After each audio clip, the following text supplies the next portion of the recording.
Okay. No gamer words. Hey, I never engage in gamer words. That's good. I am one of the most civilized streamers out there, except when I get mad. Then perhaps not so much. Well, But okay. So, hold on. So, what I don't want is a lot of yelling. And we can both interrupt each other. It's more of a conversation than anything. Um, and so try to remain, as level-headed as you can, even if I well, piss of you course. off. Right. Well, you say that, but like you're getting pretty emotional. So, which is fine. I'm just letting you know. So, all right. So, what is my understanding of this? Seems to Uh-huh. be, and this is how do I say? Do you want me to call you Ray? Is that how you say Yeah, that? yeah. Go ahead. Yes, that's Okay. right. Okay. So I'll call you Ray. You can call me Jake. So my understanding of this is that race mixing is akin to a form of genocide. Is Well, that reasonable? it has the context behind that statement has to be explained because I was looking at your Twitter and I think that since you didn't link to who you were talking about, I don't know who your you are on. I viewers don't know who you are had on no Twitter. idea what was going to happen. So they didn't realize, like many of your viewers responded as though you were about to debate a white person or something, which of course in this case is not the case. So Of course, they thought you were white. You're saying pretty yikesy stuff. It doesn't really matter that you're not white. You're of Japanese descent. Is this correct? uh-huh. Okay. So are both your parents Japanese as well? Are you like 100% Japanese? Yeah. Okay. And so the context was what really mattered here because Sure. when you came into the conversation, it was Mm-hmm. in the middle of what had been going on for probably like a days long sniping conversation Yeah, and in which I'm people in aware of the conversation as well. yeah, in which the people in LSP server do not believe that it is good praxis for progressives to say that race definitely exists and that if you're engaged in social justice activism, it makes sense to acknowledge the existence of the groups who are being persecuted so that you can actually further their causes. And so Okay. they don't like this. And obviously, this is one of those things where it may seem confusing to some as to why it applies in this case and not in others, but it applies across the board. So, I mean, if you talk about gender, for example, I mean, when you're talking about oppression of women, which obviously, as a post-colonial feminist, one of my wheelhouses, right? When you talk about the oppression of women, well, I mean, the first thing you have to do is acknowledge that obviously women exist and are real, and so Okay. therefore, there's a discrete group which is being discriminated against, and so I don't see why it would be seen as like offensive or narcissistic if I were to say, for example, which is how this whole thing started, that Native Americans exist. I mean, this whole thing started with me actually talking about Alaska and Hawaii, in which I was saying that these places are actually colonies, except people just like to refer to them as quote states, except they were not willingly brought into this United States experiment that was going on. And so I pointed out that the land actually belongs to them. They were the original inhabitants of the land, dare I say the indigenous peoples of that land, Sure. and as such that should give them rights which are recognized by the United Nations to have ownership over their land collectively if that is their system, Okay. and they should So not have the so Anglo-Saxon system of individual land ownership imposed you're upon them. talking about And it. then You're people talking about responded it. by Hold on. No, calling no. me a Hold on. racist. That's how this started. Wait. You're talking about an entirely different conversation right now. You're talking That is about the original conversation. that's how the conversation started. But not many people in here are like you're racist because you think indigenous people lived in a certain spot. That was how they got there because they said that by I recognizing don't them on know the basis any of any. genetic of Hold their on. genetics, Okay. I was then opening Yep. the door to white Okay. supremacy somehow by doing so. That was how this started. Okay. So the part where you open the door to white supremacy is when you get into mixing. Not territorial disputes, not like okay, should the indigenous people be allowed their things, their land due to colonial expansion and stuff like that. That is not the conversation. Most left-leaning people agree that it's fucked up that we just stole land from people. I think most people agree that. right? But when you Well, start at least saying, you would think that that would be the thing that was agreed on. Because I mean, I thought that that was an agreement until people started kicking up a fuss about it. Because people started kicking up a fuss, not just at the part where I started talking about the sexualized politics surrounding it as well, which we'll get to in a second, I promise you. But people started kicking up a fuss right at the start when I said it was possible for a collective group to own land on the basis of their ethnic origin. Then people were like, "No, you can't say that," and I was like, "Well, actually, you can say because the that, United Nations say recognizes that this." one more time. How are you For a framing group that? of people to collectively own land on the basis of them having inhabited it first and that being their ethnic origin. And Okay, so wait. that's precedent Okay, in the sense that so California and parts of New okay, Mexico and so on were stolen. right. You They were okay? So they were this is held the part. collectively by humans prior to that. Hold on. This is the part, right? You're saying that they ought to own the land because they were here first, and then you add on their ethnicity as the thing that glues them to the land, right? You're saying that, Yes. right, and so Because I that don't think and Native Americans would not be identifiable as Native Americans okay, if you but Native if, Americans are only identifiable as Native Americans because they're also of Polynesian descent, right? Like sure. Mexican people are a mixture of Spanish and these Polynesian Indeed, people and these indeed. indigenous people, right? And so But we're what I said at the time though was that people got so upset about was I said Mhm. that okay, if they're going to say that people who are from Central America, South America, and the parts of North America which have not been colonized Okay. are not 100% Native American, my retort to them, which really was what kicked this whole thing off, was okay. Well, how much percentage of Native American are the individuals who are presently colonizing the land? And that would be zero because they come from Europe, right? And so if they want to talk, and that's how this whole thing Wait, really started. zero, If they want to say, whoa, if they want to say, if they whoa, want to whoa, talk about whoa, immigration, hold on. whoa, whoa, No, whoa, let me whoa. just You finish the got sentence. you have If they to want to talk hold about on. You have to immigration and who needs to go back, you would have it to not be calm down. Europeans who should go back? No, I'm totally calm. I'm just making sure I get the point out there. Yeah, but you don't have to speak at 400 miles an hour. Like there's not a time limit, so we're good. We're good on time. Okay, we're not trying to break world records or anything, and I want to make sure I understand you. So, you gotta we gotta Okay, be on okay, the sure. same level here. Can you put the speed at 0.5? I cannot, but I will try. Um, so it seems that you have obvious issues with colonialism, and that's fine. But that's not the conversation. So we both Okay, understand that yeah, that's where we you're can get coming to. from, but that's not Uh-huh. the conversation specifically was about how you find it unethical to mix races in what I would assume is specifically in Japan or something is I believe where the No, I did not make a specific claim about where I was talking well about. no but just in Where general this but let's started take was in the United States. sure but let's take Japan for instance, right? Okay. You would Why Japan specifically? well Japan specifically because it's very Who's even ethnically going there? well they don't really allow people in there because they're inherently kind of racist towards outsiders. Like, You okay? We'll get to that in a second. do you not find Japan to be racist? We will get to that. We'll get to that. I mean, just do you, really? Okay, that's I fine. mean, what is okay? Well, what is your definition of racist in this context? Given that this conversation started when we were talking about native indigenous peoples in the Americas. So Well, if native indigenous peoples in the Americas adopted the same immigration policy as Japan, would you consider them to be racist if they did that? Yes. Really? Do you think they shouldn't adopt such a policy? Do I think If that they had the power to do so, like if they had the power to not have the people of the United States who came from Europe to actually enter Alaska, for example, do you think it would be unreasonable of them to say that you can't do that? so if it's on racial grounds, but obviously the case for indigenous people to not allow Europeans onto their lands was because Europeans were taking their land. It wasn't just because they were existing Okay. on the land, right? So it's not about the fact that they are a certain race. It's about the actions of those certain people. So this is very different. Japan isn't worried about black people coming over there and stealing their lands. What they really Well, I don't mean, like let's is go back to black the people. So Well, I mean, let's go back to the. Hold on, no. Let's go back to the year 1560 something. 1560. In the 1560s, 1570s. Who okay. was the existential threat to Japan at that time? That was Europeans who were coming over there to preach Catholicism in the hopes that they could actually subvert the country by converting elements of the ruling class and then imposing an artificial famine to overthrow the country. Why are we So wait. How? How So no, we're talking I'm about mentioning that modern no, but I'm mentioning that for a reason. Why would you think that it would be unreasonable now for Japanese people to be at least a little bit wary Okay, about so again, foreign influences from Europeans. No, you're like, why would that wrong. be You're wrong. strange now? You're wrong for because people of the to way. learn No, no, no. this? Shh, shh, shh, shh.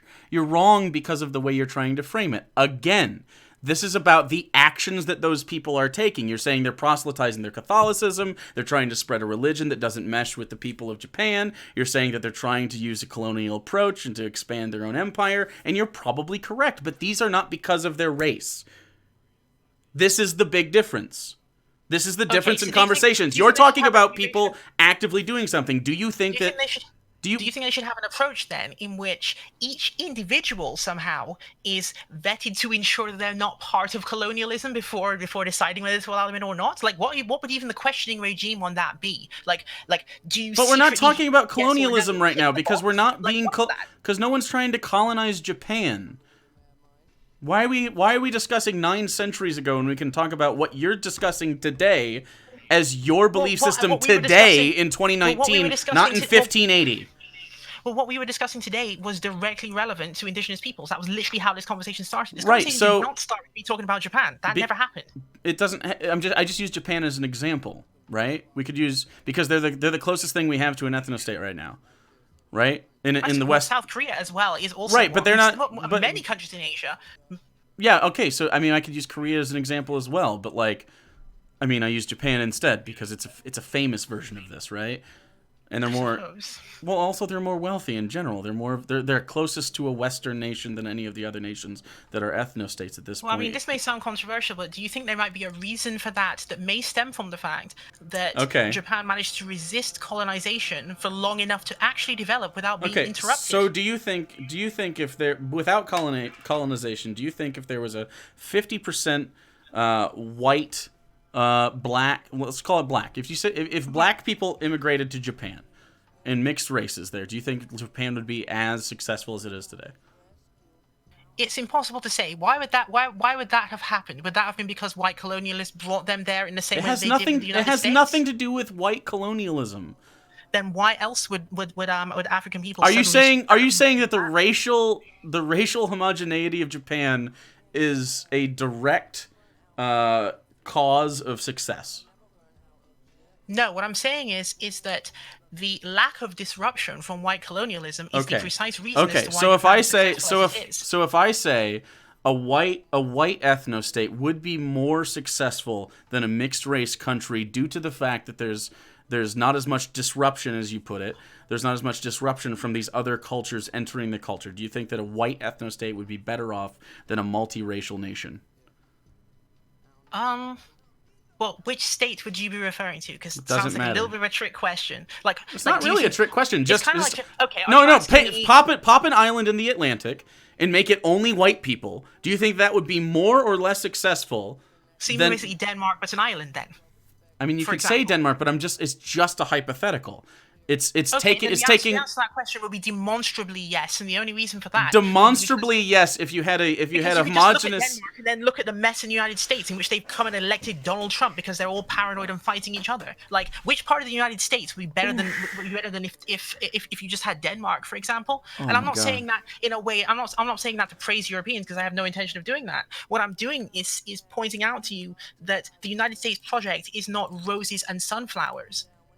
It isn't. And this melting pot that they've created is also not roses and sunflowers. It's actually the fruits of genocide in which these individuals have fetishized, in many cases and exploited the native women who exist in these locations. And then after the fact, dressed it up as a form of anti-racism. Fetishization is not anti-racism. It is a form of racism in and of itself. I've been very careful to point this out, and that's how we got here today. In the case of indigenous people in the Americas, it wasn't fetishization that led to the taking of like native wives. It was a way to breed them into. It was like French settlement specifically, like Antoine de la Mocadillac, who founded Detroit, was one of the leading people in these things.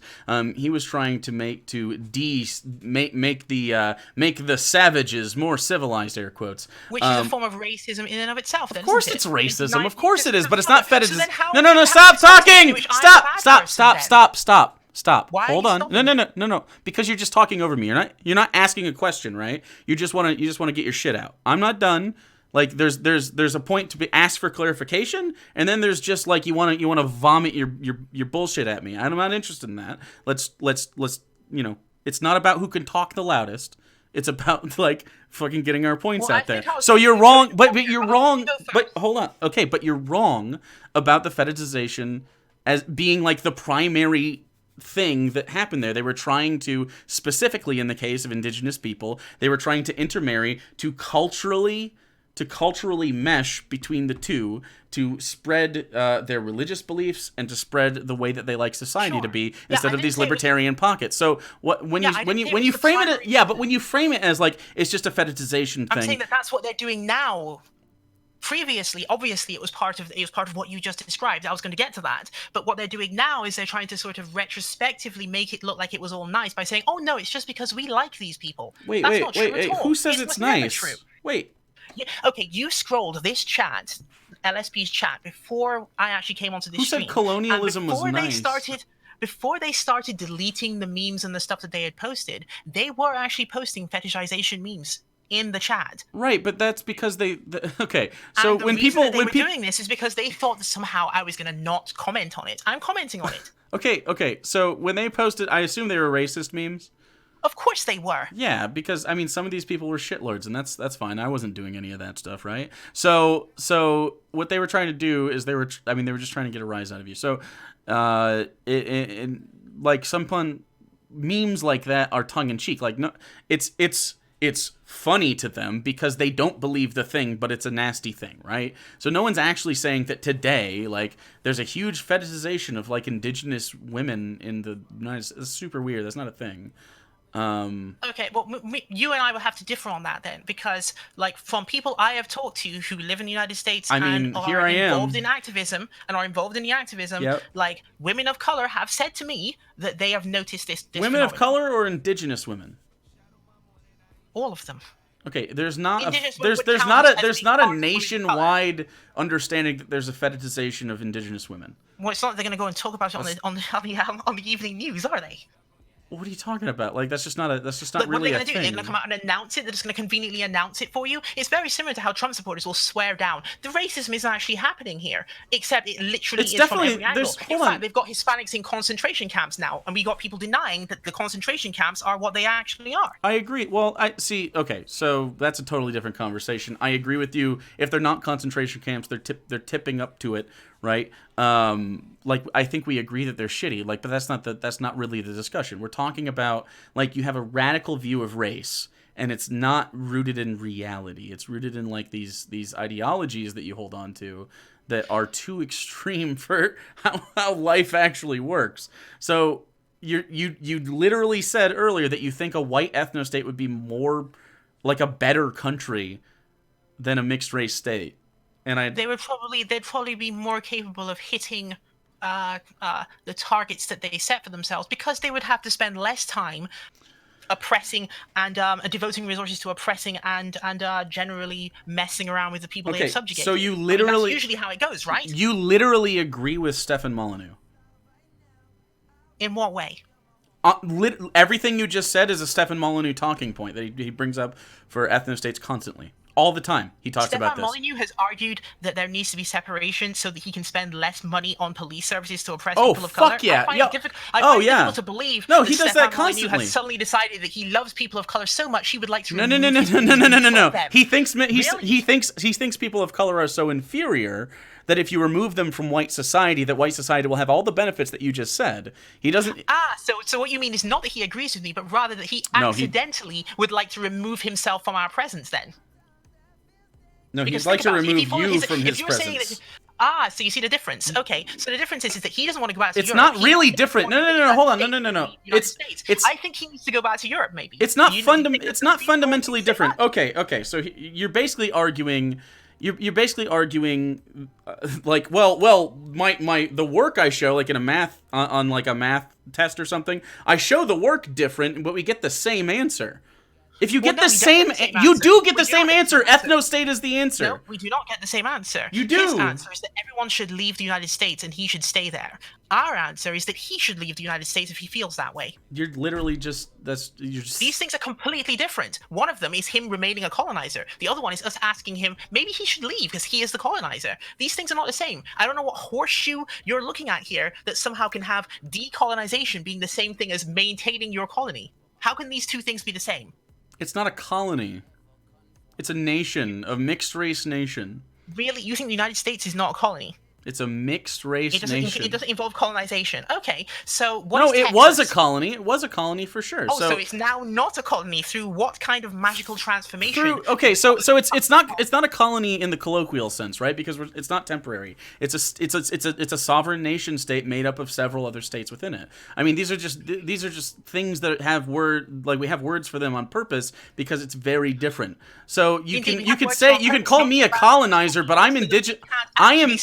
I am as indigenous to America at this point than a second generation indigenous person. And no, like when they cross the land bridge when they cross the land bridge, I'm just as much a part of this now. So we are too far away. I totally agree with you that European expansion into the West was terrible for the people that were indigenous. But at this point, how can you actually be saying this to me then? Because at this point, at what point do we have to go back to thousands and thousands of years until they're indigenous? Because then no one should be able to leave Africa. Like at what point? At what point does literally an alt-right talking point? No, but because I have to talk to you in alt-right terms because you're advocating for a fucking ethnostate.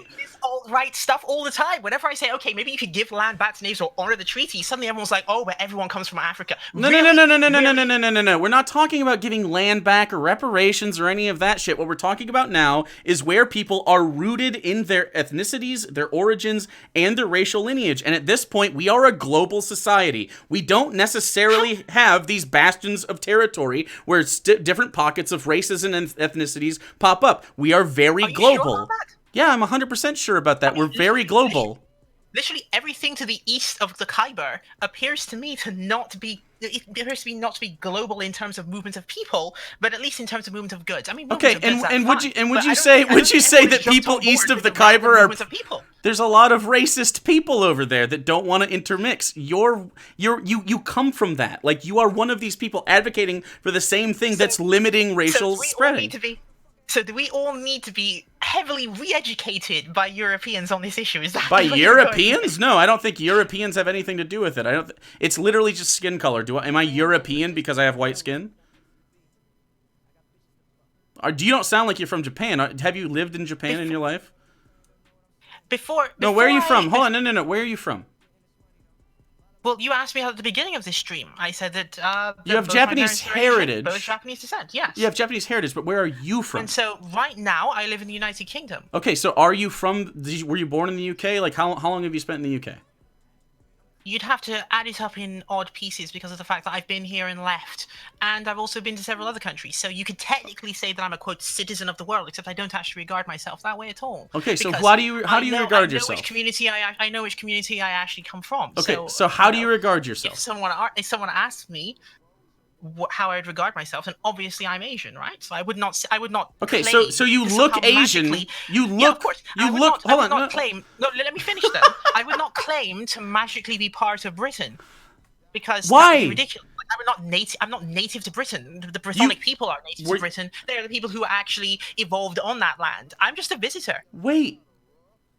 Okay, so under your idea here, what happens to products of slavery, the people that are products of slavery, where do they go? In the United States, you mean? Well, yeah, we're not talking about Portugal. Okay, yes, it's an interesting question because you've got a very strange situation in which native peoples inhabited the land. Europeans came over. The natives said, "Don't bring the institution of slavery into these locations." And this was obviously, much of the southwest of the U.S. actually made that demand before white people just ignored them and walked in anyway. And then they sort of systematically cleared out actual natives and replaced them with the slaves they had imported from Africa. And so it's a. So where do you want them to go? It's a very hard question. I think that not really. People like Malcolm X and Marcus Garvey had actually answered that at one point, but they said, can this continue to go on? So I mean, obviously, it'd be up to them to come to a conclusion. I can't really prescribe for them what they should do about that because they weren't brought there on their own will. Like if they had a choice, they probably wouldn't have come. Obviously, they wouldn't have come. Okay, but people from Africa come now. I would say it's up to them to decide what they want to do on that. If they want to leave, then I obviously would not tell them not to leave. So people from Africa come over now. Are you saying that they're not valid in that, or what? It's not a matter of whether you're valid or non-valid. Like, you can visit a country. You can travel to a country. Not visiting. They come here and relocate. No. They come here, relocate with the intention of having children. With the intention of having children to be American. They do that. They do that in the UK as well. Just because they look not white doesn't mean they're not American. Well, in the context of America, like, white people are not from the Americas, which is the point I keep trying to make that no one's listening to. Right, because I'm not European. You're more European than I am by a long shot. Okay. By an incredible amount. What makes someone the thing they are? What makes someone in ethnicity? Bonds of blood and proximity. So blood and proximity. So the and only shared culture and a history which is narrated to you. Okay. And I am by no means European by your metric. But you continue to call me European, which is very strange. And I think it's only due to the fact that on the surface I look white to you.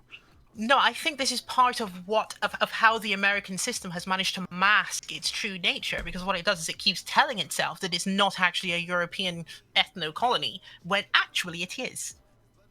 And so always, okay, wait. Just a melting pot. If it's clearly people from Europe standing right in front of you. If it's a European ethno-quality, if it's a European ethno-colony, it's equally an African ethno-colony, a Mexican one, of Hispanic origin, an indigenous one, a Japanese one, a Chinese one, a Nigerian one. Like, what? Who established this? Who established the United States, and for what purpose what did they do so?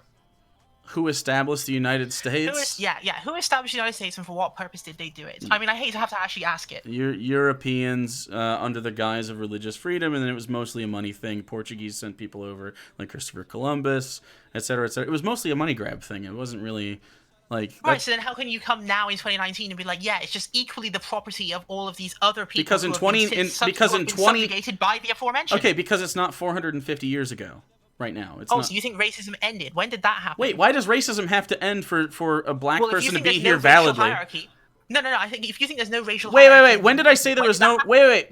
When did I say there was no racial hierarchy?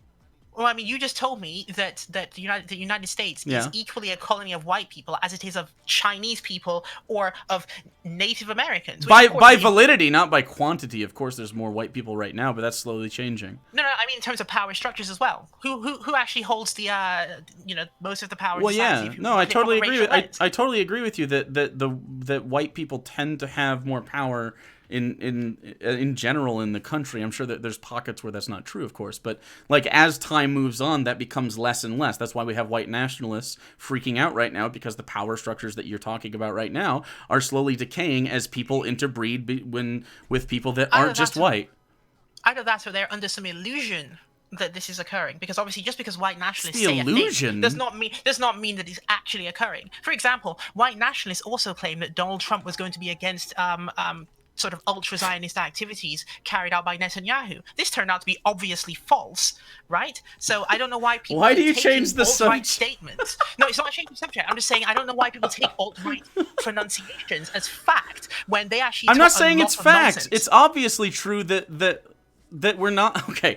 I know you don't... No, stop. I'm not... Has hold on. Decreased, and we believe them? Why? White supremacy has decreased, and they're in their... Yes. What? Why do you believe them when they claim that? Why do I believe who? Why do you believe the alt-rightists that you've just referred to? But alt-right people don't think white... No. That's... You don't live here, so maybe you're uneducated on this, which is fine. White supremacists don't think white supremacy is dying. White supremacists think white supremacy is on the rise. White supremacy overall is dying as an ideology. We're in a little bit of a death whale situation right now because we have a president that emboldens them. But that's not to say... Most people... in the country in general who are white are perfectly fine with intermingling with everybody of every other race. And it's not like when a white person has sex with someone of color, it makes that person whiter. Or what it does is their offspring is an amalgam of the two. It's not that they make white babies; Okay. they make mixed describe- babies. It's like I'll saying describe it. it's the same. You're literally saying white genocide. You're just the opposite of the coin, where you're like brown genocide or whatever color genocide, POC okay. genocide. So Like that's I'll fucking describe to crazy. you. I'll describe to you a scenario, and then you tell me whether you think it's a healthy situation for a community to be in. So let's Thanks, say you're Jeffrey. in Hawaii, and Hawaii Okay. ends up with the scenario where the economy that's been imposed upon them is one that's taking away their jobs. They don't have universal health care. All of these things that I'm sure you and I supposedly agree on that need to be implemented in order to make these communities in Hawaii viable. Now, since they are non-viable, and this is by design because the system is designed to ensure that these communities will be non-viable, then when the children who grow up from their parents in Hawaii reach the age of needing to leave the nest, as it were, where do they go? They don't want to stay in Hawaii because Hawaii is basically wrecked, right? So they go somewhere else. They are scattered. And then we know from the way that studies are structured that people who are placed in communities where people do not look like themselves will still choose someone from within 15 miles of their living location. Usually about 80-something% of the time they'll choose someone who lives within 15 miles of themselves and who resembles them on personality. So given that we know that, how many times would you have to roll the dice in order to actually find whole communities of Hawaiians completely evaporating as they scatter out across the greater United States and continue to enter into marriages with basically the white colonizers who put them in that situation in the first place. Of course. And so when I point out that hold this on, is wait. and everyone tells me that I'm a racist, you are racist. What the hell is that? You are 100% what the racist. Hell is that? So unbelievable. Well, I if you shut the fuck up every once in a while, I can absolutely tell you why you're racist. Well, I don't know. This is one of those things where people like to talk over women a lot. And I have to get my point out there. So if you tell me to shut the fuck up, I guess you can, but I'm still going to get my point. I mean, it has nothing to do with the fact that you identify as a woman that you need to shut up every once in a while. I don't identify as a woman. I am a woman. Oh. Biologically. Wait. Oh God. Wait. Hold on. Do you think trans women are women? Yes. Okay. Fuck. Oh God. Whoo! Got real close. Okay. I'm just saying I'm not one of them. You're not. Okay. It's very turfy language that you should not use if you say that you're a progressive. I said identify as a woman because regardless of whether or not you are biologically a woman, which isn't a thing, you're biologically female.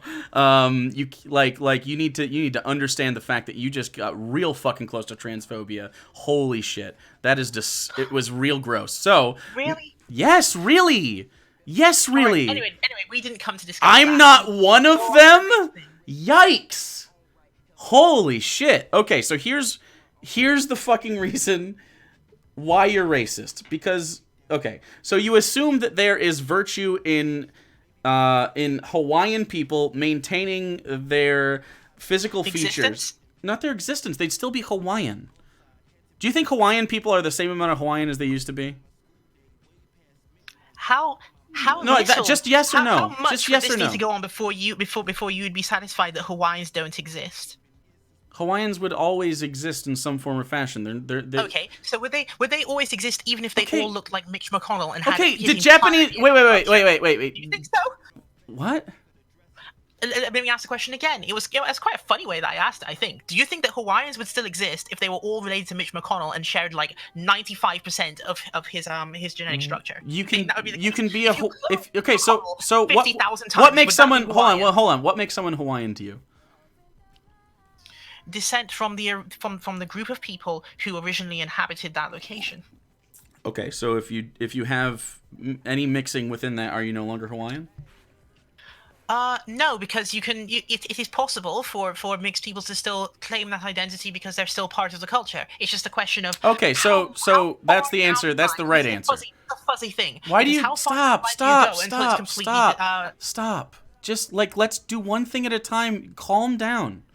Let's do one thing at a time. We don't have to talk about the rest of this shit. We're just talking about what makes someone Hawaiian. You said the answer. That's cool. My turn. Okay, you said what you actually got to when I pressed you just one time is you said, well, what makes them Hawaiian, they can avoid being Hawaiian one way, or what makes them actually Hawaiian isn't their lineage, it's their culture.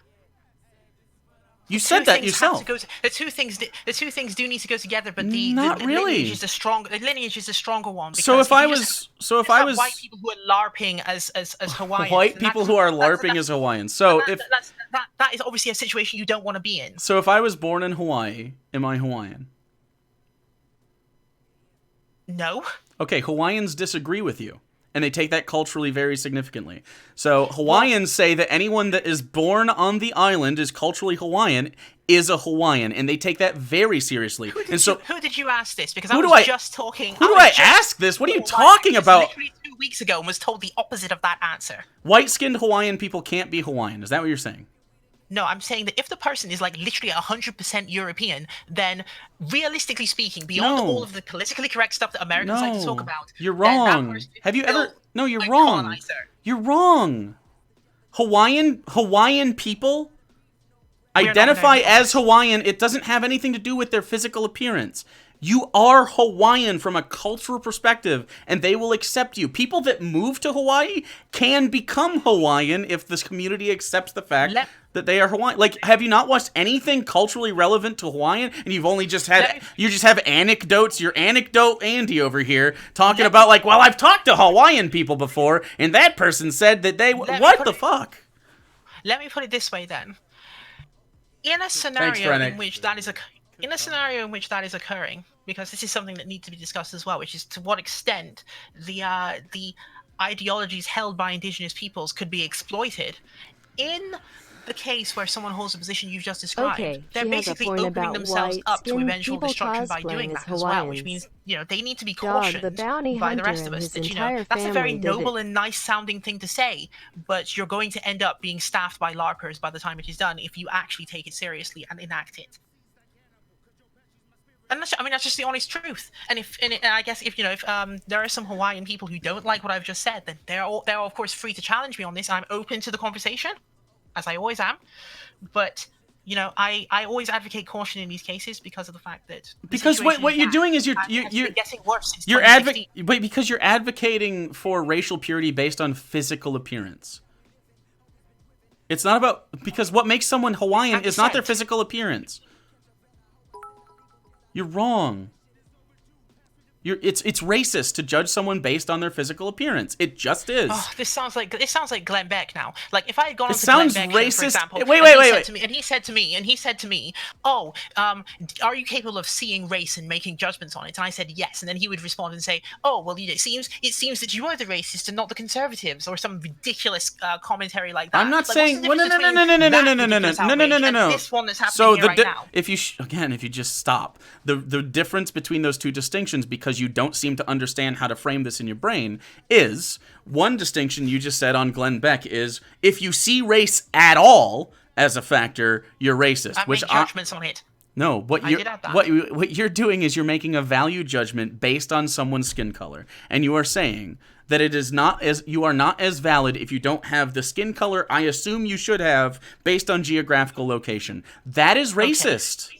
Do you believe that all progressives who have taken critical race theory to that extent, or engaged in anti-colonialist activity or pro-indigenous rights activity, who use the same kind of terminology as me, do you believe that they're all racist insofar as they believe that in these things? If they agree with you, they're racist. Yes. Okay, let's talk about Jair Bolsonaro in Brazil. So he doesn't believe that indigenous people should have the right to control the rainforest, and now for some bizarre reason, it's actually on fire and no one's putting it out. What? So obviously we can see that there's a direct connection between a refusal to acknowledge the rights of these people and their existence. What does that have to do with what we are talking about? I agree that that's fucked up. I'm going to tell you now. Do you acknowledge that apparently my racist position, as you call it, would actually result in a better outcome in Brazil than if we implemented your position of let's just pretend that none of this is actually real? I'm not saying. Wait? You think my position is that race isn't real? At least not real in any political way where you can make value judgment. If you're saying we can't make I don't think you can make a value judgment. No. Okay. Again, you keep chirping at me, and it's fucking weird, dude. Like, just talk to me like a normal person. Is this how you talk to people? Well, we're in a confrontational argument, so I don't know what you expect from me. I mean, am I going like blah, blah, blah, blah, at you? Like, it's super weird. Like, just chill. How many times have you debated a woman? Several times. It's like Okay. it has nothing to do with you being a woman. Why do you keep bringing that up? I did this the other day where I had a black guy doing that too, and he's like, "I'm black, so I can't be angry." It's like, what the fuck? No, just talk to me like a normal person. We get told that all the time. People of color get told this nonsense all the time. I didn't know he was black when I said that. I thought he was a white guy. Because he was standing for anime. I assumed he was like a little white kid. I didn't know what he looked like. It didn't matter. It was irrelevant to the conversation. I was talking to him. I didn't know what he looked like. And I said, dude, calm down. He's like, I'm black. It's like, okay, whatever. That's fine. I'm very happy for you. But it's irrelevant to the conversation. It has nothing to do... The reason I brought up Jair Bolsonaro, by the way, is because Jair Bolsonaro famously on Twitter said that he does not support any form of supremacy, and that he actually supports a state in which all Brazilians are intermingling in an eternal, how did he phrase it? Something like an internal intermixing or something like that, he said. This was the cover that he used for his vile policies that he's implementing. Okay, so we agree that Bolsonaro is a douchebag. Okay, got it. Okay. Is that okay? Are we fine with that? We both agree that he's a bad guy? You good? Sure. Okay, so what was the point you're trying to make? Are you saying... The point I'm trying to make is that Jair Bolsonaro sounded quite like the kind of talking points you're making to me, and yet this is what he has produced. No, it's not, because... Whereas being an evil racist, as you call it, would have resulted in indigenous peoples having control of their own land, and then you wouldn't have had the problems that presently exist. But they don't have control of their own land. We are now a global society that has many races all at once. So... I mean, we're just past that point. We're just past it, and that sucks. So you believe that there's no point in engaging in any form of activism to try to protect these people because it's already too late. Is that basically your position? No, of course not. I don't know why you keep strawmanning me like that. You could just ask instead of. I don't know where you're I didn't even know where you're going with that then. Right, because you can't understand it because you're coming from a racist point of view. Like, you can't understand... Or is it that you can't understand it because you're coming from a white colonialist position, but you don't want to admit that that's what it is? If I was black, would it change your opinion of my opinions? If you say really, yes, you're fucking racist. Not really, because of the fact that what I do then is I'd say that you've internalized white supremacist talking points. I've internalized white supremacist talking points. I have encountered people of color who do say the things that you say, and that's what I say. That's what I tell them because they're just reproducing the same problem. Okay, all right. So I'm either parroting white supremacist talking points by saying we shouldn't have an ethnostate, which seems like the opposite of what white supremacists say, or if I was a person of color, I'm just internalizing white supremacist talking points by saying we shouldn't have an ethnostate. Explain how not advocating for an ethnostate is racist. You mean in the case where the weaker society needs to actually have some coherency to it so that it can resist you? Yeah, I mean, if your entire argument is a very sly argument of anyone who is not white should not be able to create structures that resist white supremacy, then yeah, I guess that would actually produce a What about what I've been talking What about what I've been talking about implies to you that I would like to maintain a structure that encourages white supremacy? How can I put this? I can't see the precise mechanism of how you're coming to these conclusions in your head. Do you know why? Okay? Do you know what I think you're doing? However, I can tell you what it is that's actually happening as a result of it. Do you know what I think you're doing, though? Do you want to know what I think you're doing? Okay, go ahead. I think you see me, a white guy, talking about this, and you're like, well, he must like white supremacy. No, I think... Okay, why do you keep bringing up my whiteness, then? Why do you keep bringing up my whiteness, then? Who are white, and their whiteness in and of itself blinds them to the effects of the things that they advocate for. So no, it doesn't! They mean well, but they're actually doing really terrible things, and they don't realize that that's what they're doing.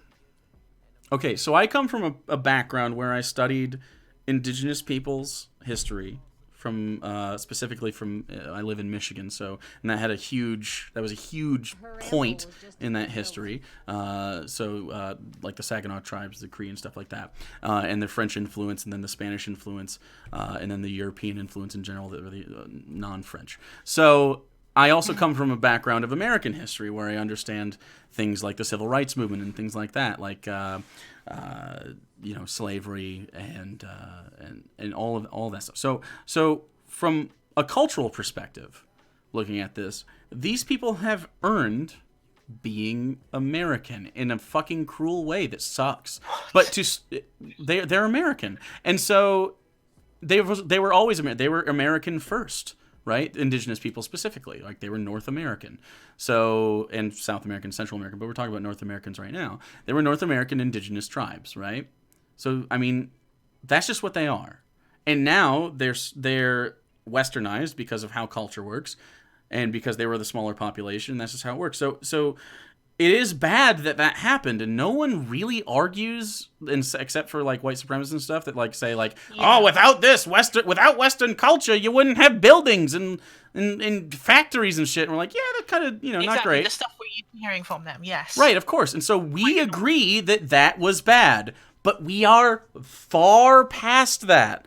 It is not the 1400s. We can't go back and undo this. So, moving forward, what is best? Is it best to be like, well, white people need their own ethnostate? No! What? That's crazy talk. That is racism. And it's not like just saying leave the colonizers. It's also saying like, well, black people need their own ethnostate, and Japanese people and indigenous people and Mexicans need their own ethnostates because everything works better when everyone looks the same, right? That's what you're advocating for, and that's fucking racist. I mean, it just is racist. Yes, colonization was bad. Yes, white supremacy is bad. So which one takes precedence in your sort of hierarchy of morals? Okay, here? which one takes precedence? Would you rather have what you call racism but indigenous people surviving, or not racism and them not surviving? Wait, what's not Okay, so that seems like a very loaded question. It's basically just, it is loaded, I acknowledge that, but it does seem like you were painting up a hierarchy there, where you were saying that, okay, you hear what I'm saying, but it would be racist to say that I'm correct, so therefore... It is racist to say that we ought to have ethnostates based on physical appearance, yes. That is racist. That is exactly what racism is. If you're taking, so for instance, if we take you, for instance, okay? You're in the UK, you are of Japanese heritage, so you look physically Japanese. You are to say that we should kick you out of the UK and move you back to Japan for the sake of homogeneity and productivity in the UK. Does that sound ethical? Well, at the beginning of this stream, I did say that it's possible to have immigration which is controlled in a particular way. No. We're not talking about controlled immigration. We're talking about ethnostates, which is what you're advocating for. If someone went to that extent and it was somehow magically implemented globally, I would just freely leave then. You'd freely leave? You would be happy with global ethnostates?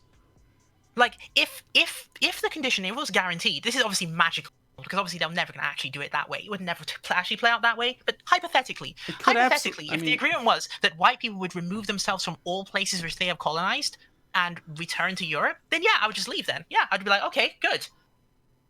But I would wait until they've actually moved. I'd wait until they've actually done it first. No, what they're trying to do is keep their racial... So the first step would be to kick you out of the UK. That's why I would not go along with it. Because if the first step is to come after me, then obviously I know they're lying. You know they're lying. They would need to remove themselves from places they shouldn't be first, because they are obviously the dominant force in the world at the moment. So, again, this is based on physical appearance, right? So what if you have a 1/10 Japanese person in the UK? What do we do with them? You know what I mean? At what point is someone a thing? At what point is someone white or Japanese or African or Hispanic or now you're just Arab? We're talking about in aggregate here, right? So I mean, obviously you can find one individual here. We can't talk. Literally, we have mixed race people fuzzy at the edges. But what? I mean, we have an incredible. In the United Kingdom, 2% of people are mixed. 2%. Okay, and so do you not think the 2% of people are valid, or what? I'm not saying that. What I'm saying is I'm saying that it's kind of weird that we know what the aggregate groups we're talking about here are, but you choose to suddenly focus on what are we going to do with the 2%? Surely people can figure that out when the time comes. Okay, so multiracial Americans, and this is only 2010, so I guarantee this is going up. 9 million people in the United States are mixed. Would you say that, like, would you okay, so say you have a mixed couple, right? You have a white guy, a white guy and a Japanese woman, and what would you like to do with them? Would you prefer if they split up, or what? There's nothing, because it's already happened. So it's already happened. The point that I'm trying to make is that for those groups which have not yet undergone this process, which you have described to us in glowing terms, that process, an ethnostate that you are subscribing to. It should be okay for these people to resist the thing which you are trying to advocate for, which is the total sort of mixing of everyone. They should be able to resist it without being morally lectured, as though they don't have a right to actually wait. This is the same. You're literally just making white genocide arguments. It's super weird. So no one's saying that you have to. I though? Yeah, you definitely are. I mean, every time I debate a white genocide person, you're saying the same exact things. That's because they stole their talking points from us. You're aware of this, right? You think? Yes, white genocide as a talking point came after the talking points of indigenous advocates. I think it's quite obvious, given that white. Okay. Wait. Hold on. No. Hold on. White genocide meme came into existence. No. It came into existence in 2010. It was created by Bob Whitaker. It doesn't matter. It doesn't matter. So no. Okay. They stole our talking points. Okay, so they stole your talking point. Does that make them invalid or valid? Do you think that white genocide advocates or people? No, it makes them invalid because of the fact. So do you think not because they stole it, but rather because what they're describing is a scenario in which they are the dominant group and they're actually not under threat. So when they make the claims that they're under a threat, it's actually a lie. They're not actually under threat. Okay, so if 49% of the world's population was white, would they have a point? Of the world's population?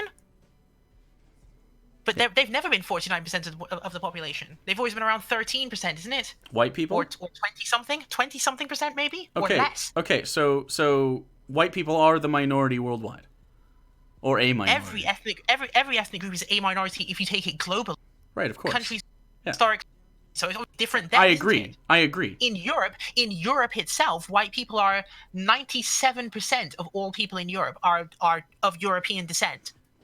So, I mean, for them to be talking about white genocide in this context is nonsensical. Whereas in the Americas, it's a totally different story. In the Americas, for them to be talking about white genocide, that's also nonsensical because they have 97% in the continent they came from, and they're still daring to have these conversations where they're trying to make themselves into a victim in a land that they colonized. That's what makes this different. So just because they copy our talking points doesn't mean they're actually valid.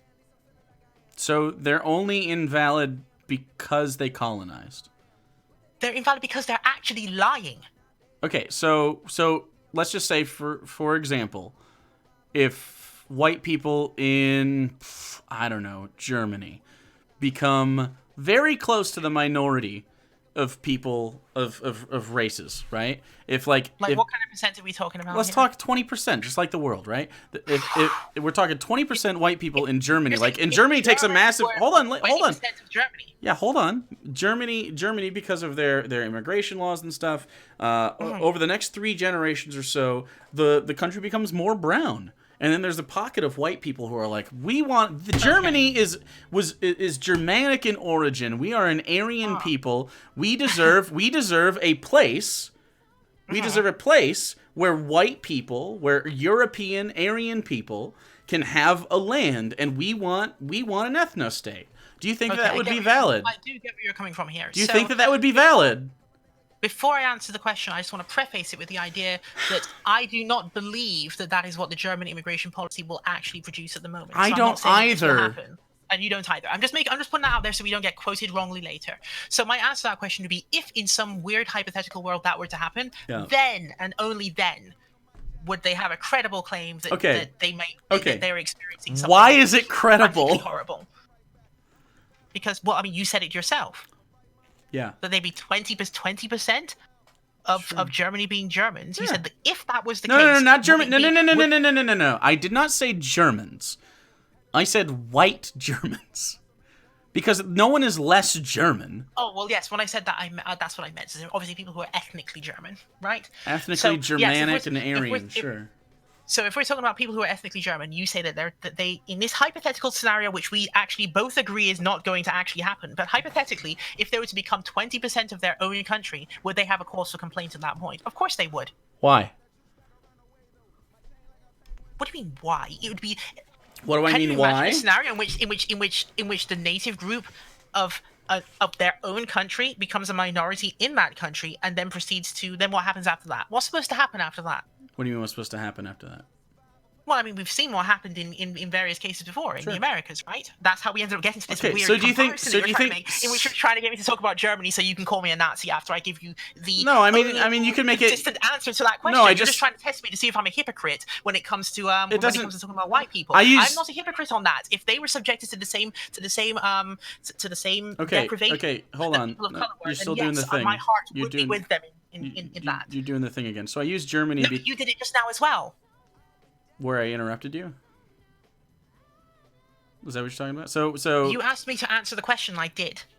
right, and then you go on to other stuff, and it's like too much. Because I need to make clear what it is that I'm saying. Okay, Mr. so I didn't ask you if Continue. it was Germany to make you sound like a Nazi. I did Germany because they currently, right now, they have there's a big hoopla over their immigration policies, and it wasn't the United States, and it wasn't Japan, and it was right smack dab in the middle of what we consider to be white Europe. That's why I said Okay. that.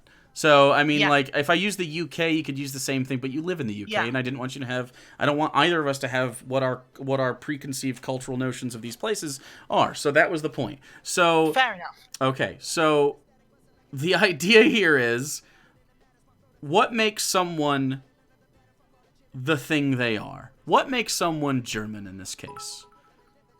It's their culture. Well, Do you think? as we said, Do you think okay, someone would maybe. be? Do you think someone would be more or less German if they have brown or white skin? Which one's more German?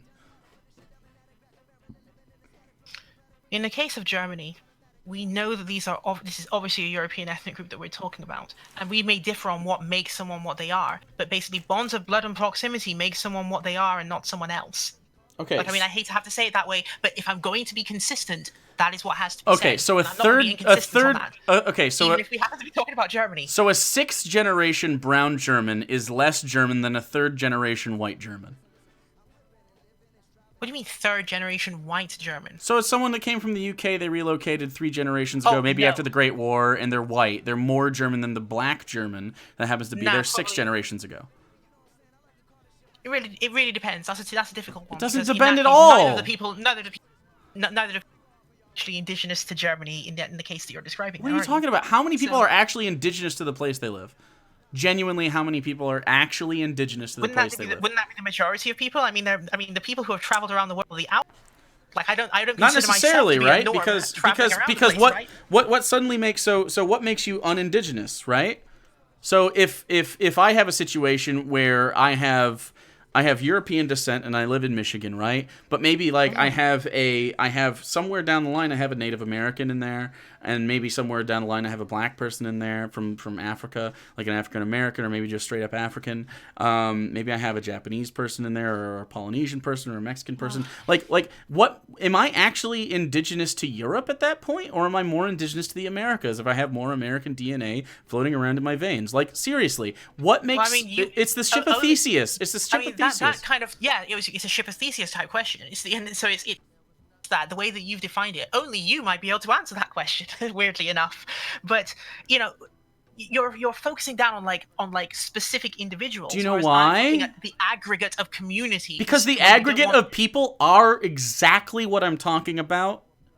Most people are intermixed somewhere down the line, and what makes them so at some point you're just not indigenous to the place you were. If you go back far enough, you are not from Japan, you're from Africa. But you were born in the UK, and you live in the UK, and you have a UK culture. You don't have a Japanese culture. You might have facets of it because of your parentage, but any more than I don't have a European culture because I was born in the United States. You're ascribing a lot of Britishness to me there, but British people don't see me as British. And that's fine, and I don't think Japanese people would see you as Japanese. Indeed, it's called being a third culture kid in the sense that if you've been to so where do you go in your ethnostate? Hold on. If you've grown up in like 5 or 6 countries, for example, then obviously you end up with that. What's the word? You have almost a different positionality in the way that you observe things. So you're able to see things perhaps other people won't be able to see, but also it makes you an odd fit in all of the locations in terms of culture. Exactly. But what remains? This is my point. Even if you're an odd fit culture because you've been able to interact with so many different groups of people while not being them, you end up with what are the things that you do have? You have obviously the community that you have, and you have the bonds of blood. That's what you have. Okay, but Japanese people wouldn't see you as Japanese. European people don't see me as European. Like, we can go. We're obviously not going on blood, right? I'm not sure. I'm not sure that I agree with you on. I think that The second you open your mouth, I'm pretty sure they're gonna be like, "You're not from." They would think, yeah, they would obviously say that there's an overseas element going on here, clearly, but they wouldn't then say, "Oh, right, so you're obviously not." Okay, but do you think an extremely strict racial purity Japanese man would accept you as a Japanese person? I don't support. No, the thing is, I don't support. Of course not. I don't support the far right. So I mean, right? I wouldn't expect you to. I wouldn't expect you to. Have. It's not that weird because you're advocating for things they advocate for. I think what you're trying to do, or at least some people are trying to do, is trying to push me closer to those guys. Like if I'm some part of that or something. You've pushed yourself that way. I don't agree with the ridiculous and unreasonable positions which they would come out with. Like, I mean, it's possible to believe that culture and bonds of blood and proximity mean something without simultaneously being a complete lunatic on this issue. Okay, so they can mean something, but they don't have value judgments. They're not strong enough to place a value on whether or not someone is the thing they say they are. I mean, there's a gradated scale of how much value judgment you place on it, or what you choose, or how you choose to allocate those. You might be able to find some person of Asian origin who will say, oh, no Asian person who has lived outside the country for X number of years can be considered to be blah, blah. I mean, that would be a whack thing to say, but I'm sure that you could find someone who would say that. But I mean, that doesn't create a quandary. It just means that we tell the person off and say, well, no, that's frankly ridiculous, because then how do you support the diaspora? Right? I mean, it would be almost like, and I'll end here and let you get in just a second, but it would be almost like if people of Jewish descent who are living in Israel were to say that they have no part of, like, for example, Jewish Americans. That would be ridiculous, of course, and so I think that someone would be reprimanded if they were to actually say that. They would obviously regard the Jewish diaspora as being a part of their larger group. Same thing would apply with the Asian ethnic groups who are spread out around the world also. Okay, but you have a group in diaspora, and they will have some slightly altered cultural elements as a result. Okay, but Turkish people, for instance, don't, like, depending on their skin color, like Hassan talked about this yesterday,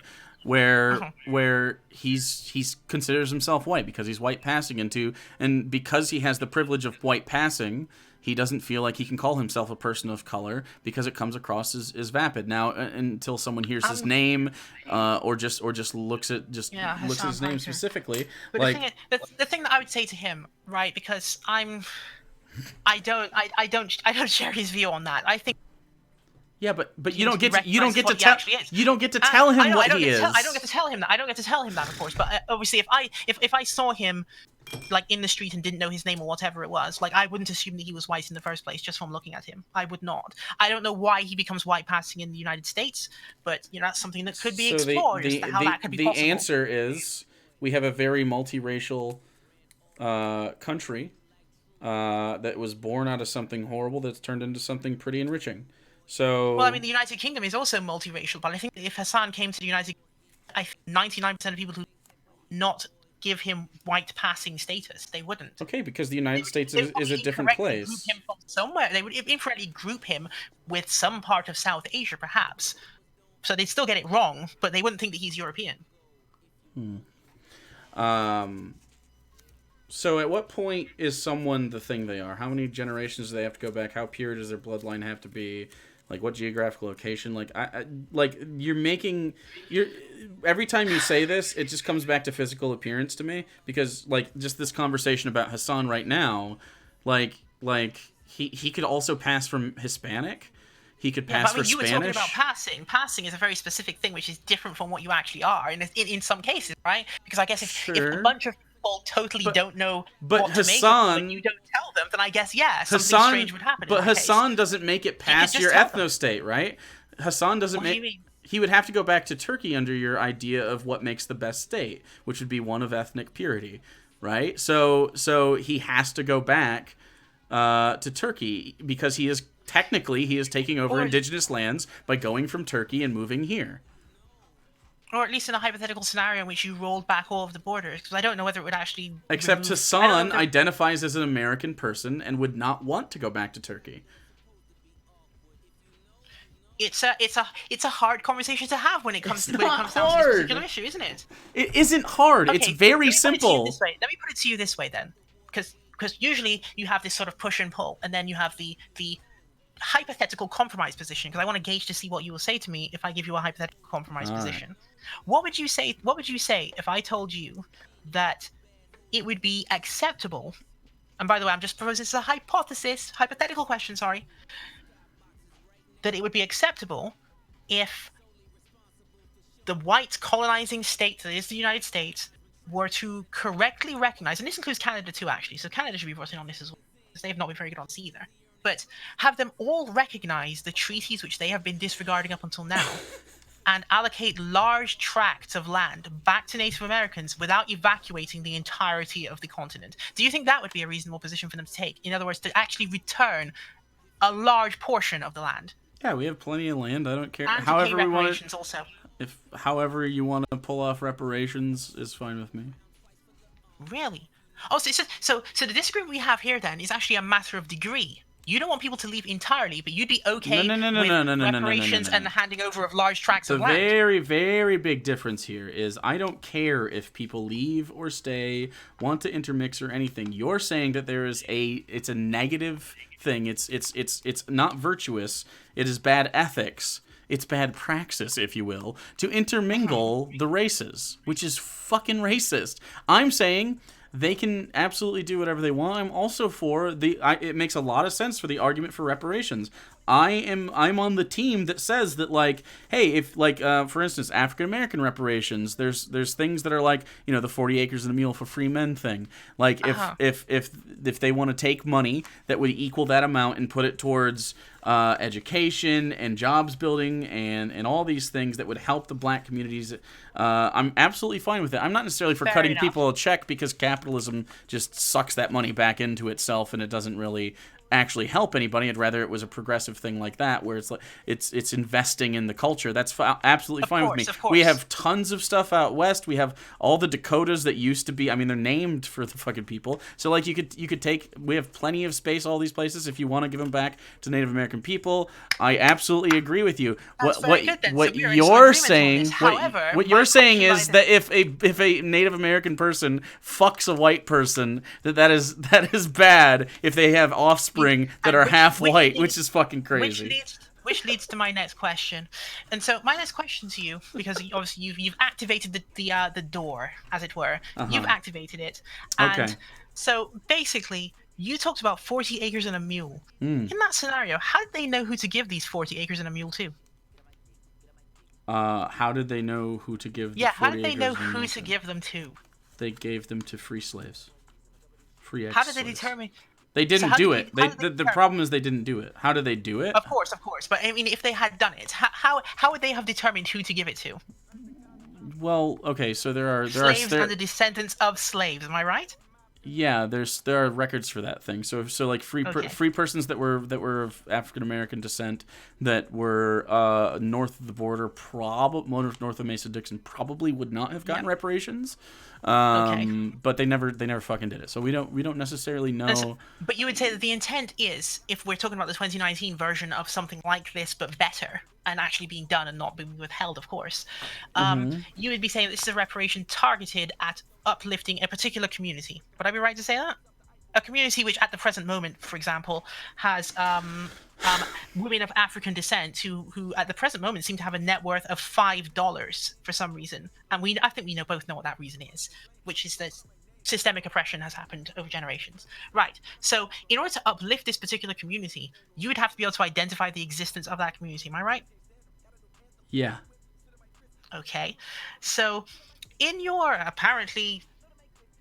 in your ideal scenario, or the scenario that many of them initiated this argument before you got involved with it, Okay. we're saying is that everyone should, and it was made as a moral stipulation. It wasn't like people were just saying, "Oh, you can do whatever you want," and then I objected. It was the other way around. They wanted a particular position, and I objected. So they were saying that everyone should just, with wild abandon, just sort of interlock the communities until you can't distinguish one from the other. In that case, how would you know who to give reparations to? Everyone? Wait, why would that matter? Because then you wouldn't be uplifting a particular community Okay, anymore. You wouldn't be able to find them. so here's how would you so do hold that? on, wait, hold on. So if every person in the United States intermixed, as you put it, and suddenly we're all this sort of like color of beige, right? We're like not white, we're not black, right? You're saying who do we give reparations to? This is the question. And of course, imagine this had been done over the generations. So sure, like and just say, okay.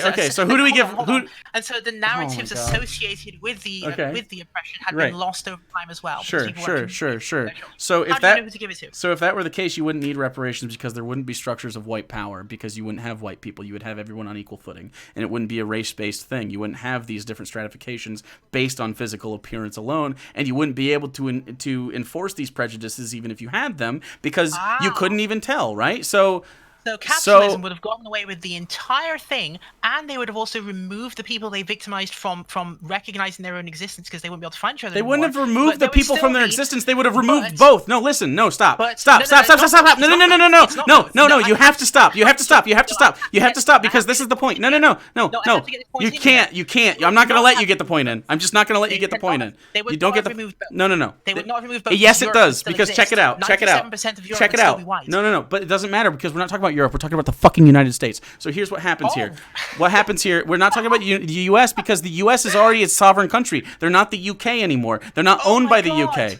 The U.S., okay? The U.S. is its own nation, okay? And in the scenario in which everyone has race mixed to where everyone is this weird color of like the paper towel that I have on my desk. Everybody is now this color. Nobody, you can't tell from just a physical, a visual inspection where anyone's from, right? So we don't have this, the way racism grew in the United States. Reparations, how convenient. No, how convenient. What are you talking about? You would eliminate not only, you're right, in the first part, you would eliminate the people that were oppressed insofar as like their physical appearance, but you would also eliminate the oppressor.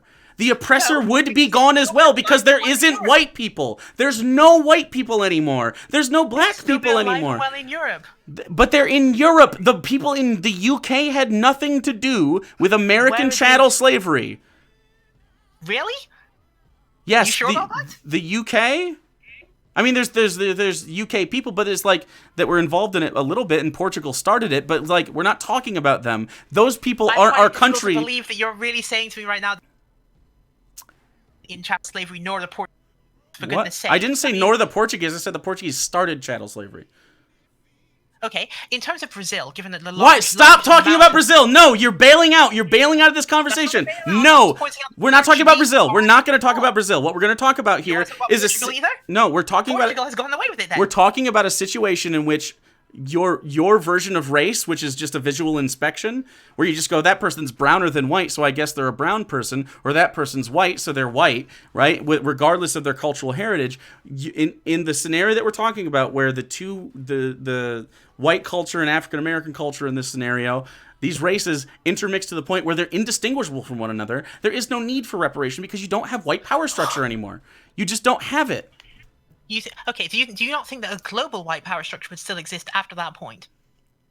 A global white power structure? So the only reason that there's necessarily a white power structure really is because America became so goddamn powerful and is mostly white, based on like World War II and stuff like that. So you have to take into account all the actual economic powerhouse that is the United States. So, like, do you think? So you don't believe that France, the United Kingdom, Portugal, and Spain have anything to do with that power structure?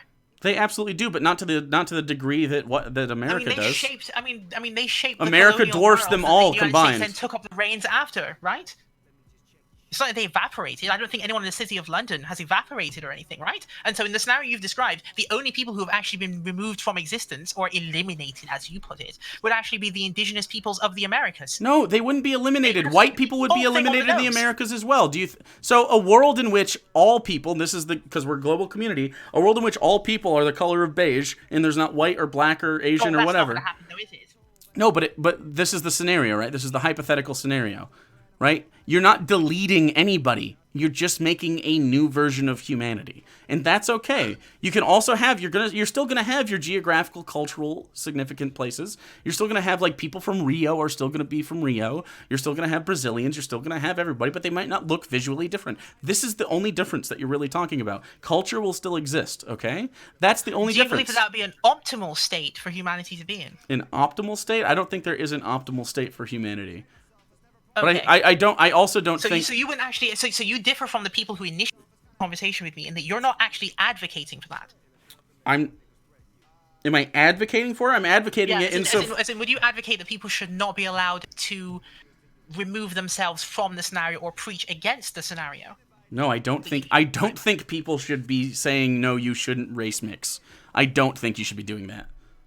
Okay. Do you believe that people should be saying that you should? Do I think people should be saying you should what? Do you believe that people should be saying that you should involve yourself in mixing of communities? To the extent that you just described, where they do not. So when you use the word should, using the word should, you make it a.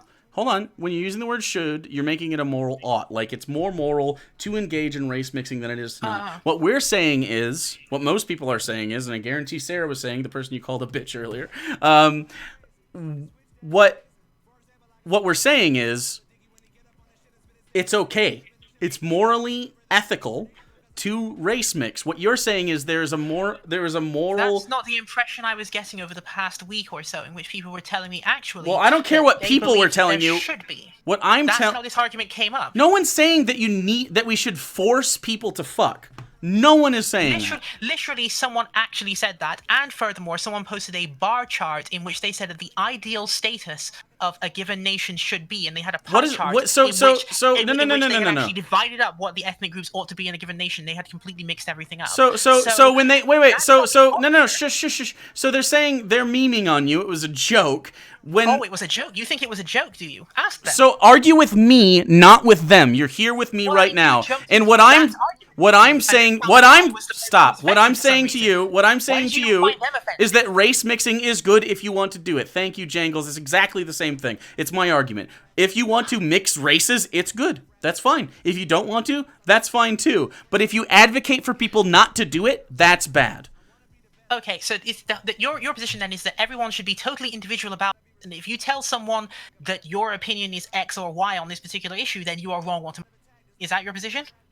So in other words, there should be no community activity in that regard. If you think it's unethical, you think such and such. If you think it's unethical for a black person and a white person to produce offspring, you're a fucking piece of shit. Yes. If you think that's unethical, you are a piece of shit. Okay. So at least I guess we have the boundaries drawn. I guess we have the boundaries drawn up there. So you're being very specific about it. Do you think it's unethical for a white person and a black person to have offspring? Tell me the circumstances under which that is occurring. Doesn't matter. Okay, so do you believe that it's possible? I'm just gonna, lean into bell hooks here. Do you believe that it's possible for there to be an egalitarian relationship between a white man and a black woman in the present in the present social order? Do you think that's possible? Why couldn't there be an egalitarian relationship between a white man and a black woman? Okay, interesting question. So where would you place yourself on the political spectrum? Just to check. I just really want to check here. Would you say that you're more to the center or to the left? Not center. I'm pretty far left. Okay, so and non-authoritarian. Having looked around you over the past 15 years, let's say. Okay. Why would you ask me this question as though it's a strange one for me, or why would you look at me as though it's strange for me to ask that question? It's strange for you to ask that question because race doesn't cause someone to be inequitable in a relationship with someone. What? I don't know. I don't even know how.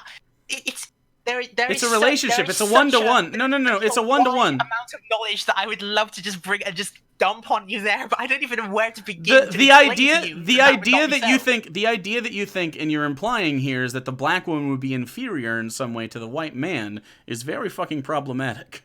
And problematic for who? White people, or for the fact that I noticed it? To black people. Saying that they can't have equity within a relationship if there's a race mix. The thing now, and so that's wrong. Okay, so tell me. What do you mean? What do you mean? That's the same thing people say when they're like, "Oh, you know what? I noticed the crime statistics are black people Commit more crimes. I've just noticed it. I'm not saying it's a thing. I've just noticed it. You sound the same. So if I notice that white males have a tendency to behave in particular ways that we have known of, right, Okay. and I point this out, then who is the aggrieved party in that conversation? Because you're saying that the black person would be offended. I don't think that would be the case. I think that actually, if someone was going to be offended, maybe perhaps white people might be offended, that I think that this is a possibility that could happen. That you think so? You think white people would be more offended than a black person?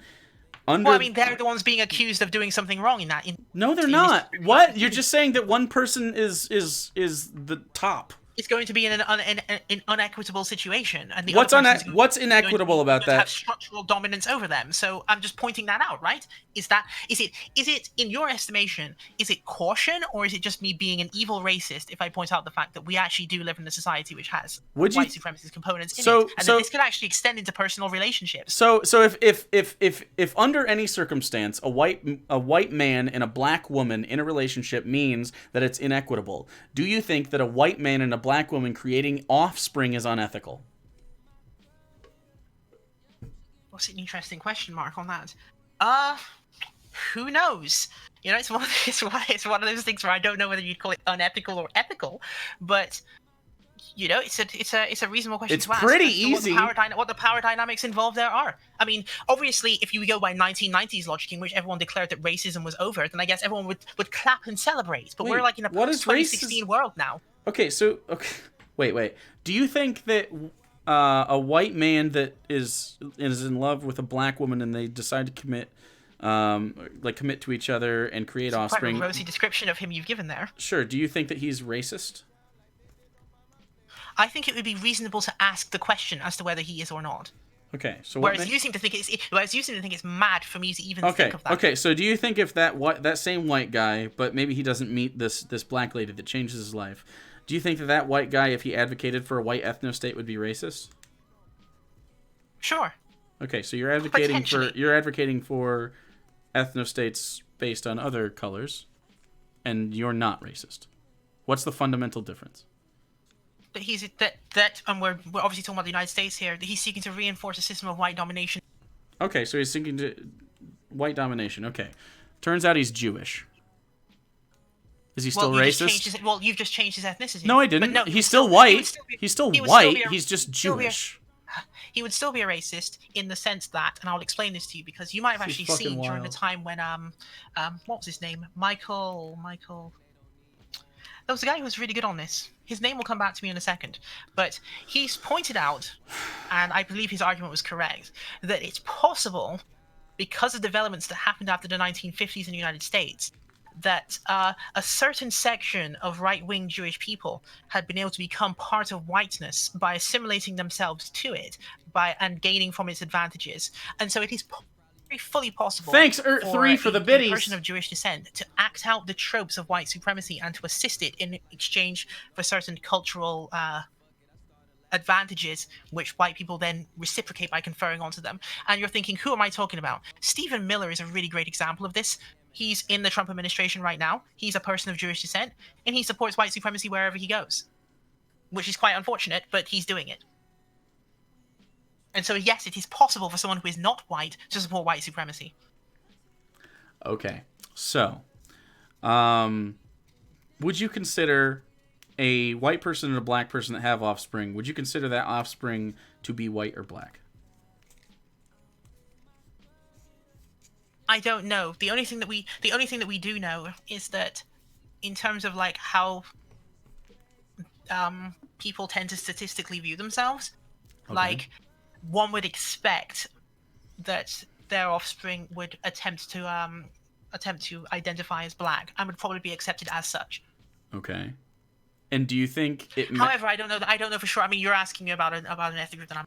So I mean, do you think it's one of the things where I have to use some guesstimation here? So I'm obviously, if any African Americans are listening and think that I am wrong about this, I guess inform me. Okay. Do you think that it would be valid to say that they weren't one or the other? It's a difficult one. Generation one, I suppose. So I mean, Okay. it really depends on at that point. Since you've initiated that process, at that point, people will then start to lean more toward the cultural and self-identification elements of what's going on. And then let's say that this was to continue. The scenario you've described was to continue for like another couple of generations and so on. At the point at which the person has entirely forgotten that particular history and is no longer connected to it, at that point, then people might not even remember anything, and so you would end up with the person with generations down the line, people then calling themselves white instead, which would then of course bolster the institution of whiteness. Wait. Why do you think people that were darker than white would call themselves white?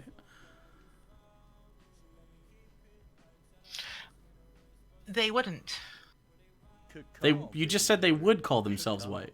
No, you didn't specify what the color of their skin would be. I just said that they were mixed race.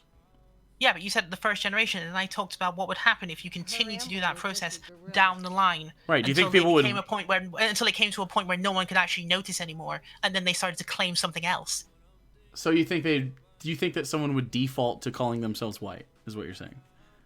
Yeah, there's a possibility that could occur. Even if they have a 50%. The reason I would say that, not at 50%, but at less than that. It would be like a 50% heritage of white and black, right? So all the way down the line of parentage, they have white, black, or mixed, right? So this is a hypothetical. We have to work under this hypothetical. Okay, you think that person that's definitely lighter than the average African American, but definitely darker than the average white American. You think that person would default associate with whiteness?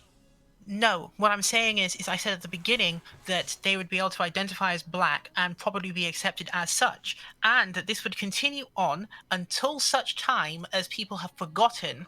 And because, as you know, there are actually more white people than there are black people in the United States. So if we were to play your game out to its completion, then the people who would be scattered. Well, I mean, you said it was a hypothetical, right? So I'm just playing it like it's a game. But if you played it out to its logical conclusion, then the group which would be scattered would be the African Americans, whose alleles, genes, etc., would obviously be found scattered across the population of people who were called white before. And so then you could hypothetically have a scenario in which lots of people who are ever so slightly related to African Americans then declare themselves to be white, thus bolstering white supremacy. Okay. I mean, it could happen that way. That's my obviously we're talking about hypotheticals. It could go that way. It might not. Do you see how you couch everything under the idea that white supremacy occurs? Are you disputing that it occurs? No. I mean, it occurs later on in the hypotheticals where the races just mix to the point where you can't even tell. Well, yeah, because there's more white people than there are black people in the scenario you're describing. So right, but in the scenario we're talking about, right? We're not talking about 100% of white people have children and 100% of black people have children. We're just talking about what if over the course of generations everybody just looks mixed. We're not talking about every white person 100% down the line having one child with one black person 1-to-1. We're talking about just everybody in about 5 generations or so looks mixed, because 5 generations from now you get rid of everybody else. Play out that way. I mean, it's totally okay. It doesn't matter if it plays out that way. I'm asking you because we have to talk about reality. We can't talk about a hypothetical thing in which race doesn't exist, because then we're not talking about the world we actually live in. Then okay, but we are talking about. You're talking about how it's not ethical. You're talking about how it's not ethical for people to have mixed race children. For what reason? How is it not ethical?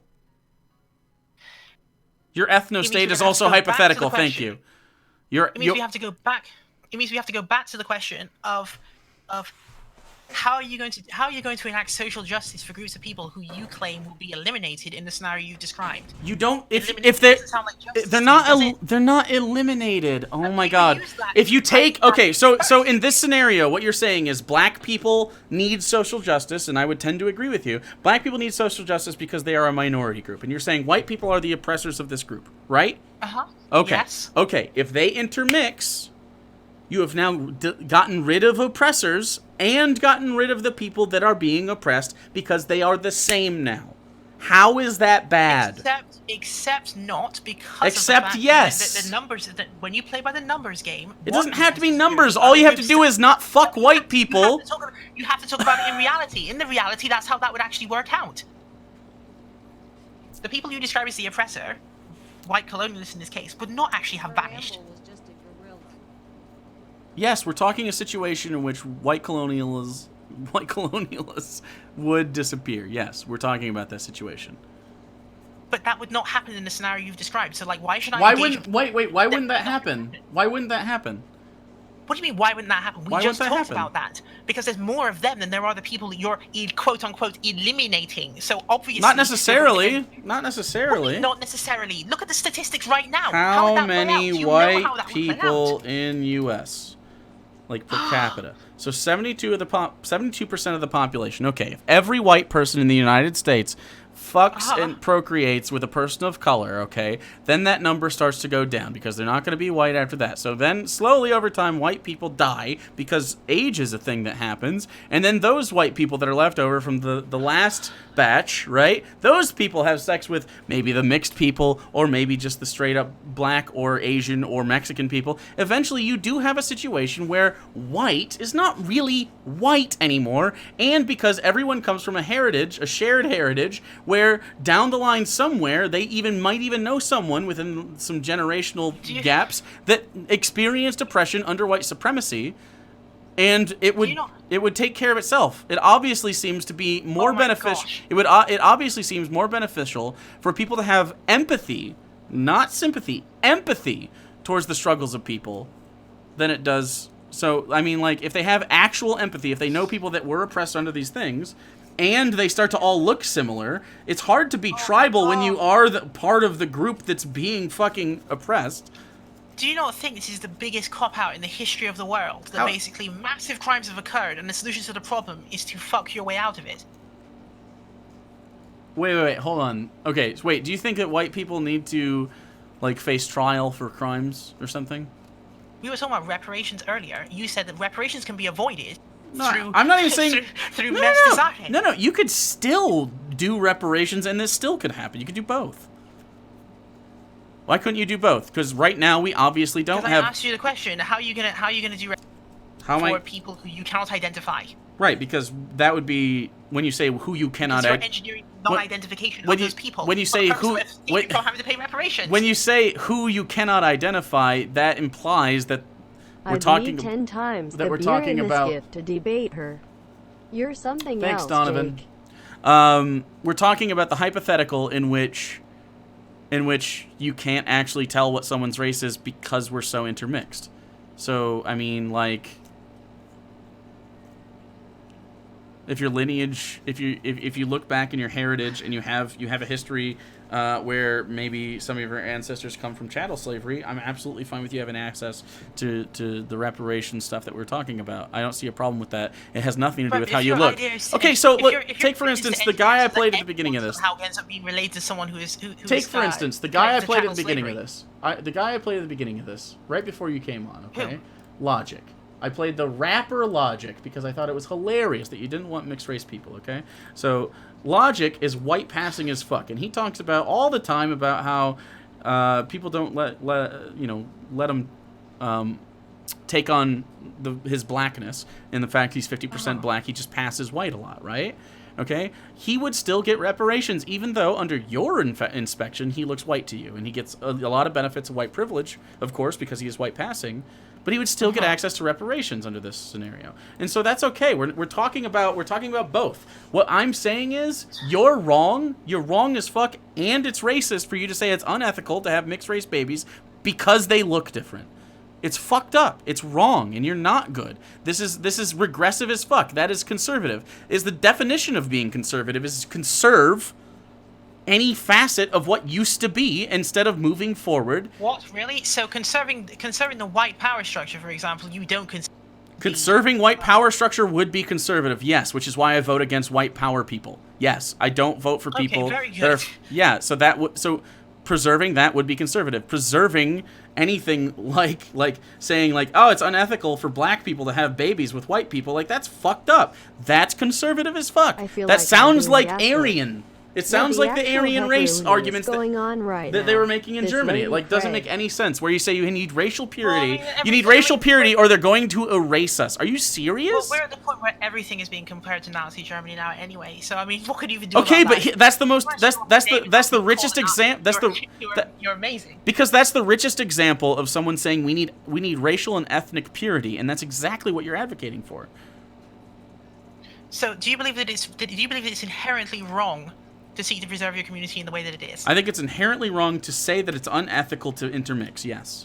Are you aware that there are entire leftist movements in the global south based around national liberation, in which the central thrust, or at least one of the central thrusts, because I shouldn't be so bold as to say the central thrust, but one of the central thrusts as to why they engaged in these activities was because they felt that their community was being torn apart, and that one of the most viable ways to prevent the systemic elements that lead to dissolution of a community from happening was to adopt an entire raft of genuinely leftist policy stances and agendas in order to make it so their community could remain viable and protect itself. I mean, do you acknowledge that there's a gray area there? For example, the Vietnamese peoples, and I say peoples with an S because of the fact that Vietnam has going back to the ethnic groups. We're going back to the beginning of this. Do you acknowledge that it's correct for them to have engaged in the kind of politics they engaged in on the premise that they would be protecting the Vietnamese people from incursions and they would be protecting the so we're talking about different things, right? So we're not talking about so the Vietnamese people were fighting off French colonization, right? And we're not American talking assistance, which then later appeared. Yes. I totally agree with you. But we're not talking about colonization anymore. That's pretty much over. So do you believe that Vietnamese people are racist if they don't want to see Americans now showing up in their country and dating their daughters, for example? If a Vietnamese father has a Vietnamese daughter and they both look racially Vietnamese, and a white person, and she starts dating a white person, and he's like, "Don't date white people." Yes, he's racist. And would you say that he should be condemned for that? Yes, of course. In the same way a white person should be condemned. Despite the history that exists and despite the differential in power structure that exists in the world. Yes, absolutely. Vietnamese. Okay, that's the same thing. Okay, so it's the same.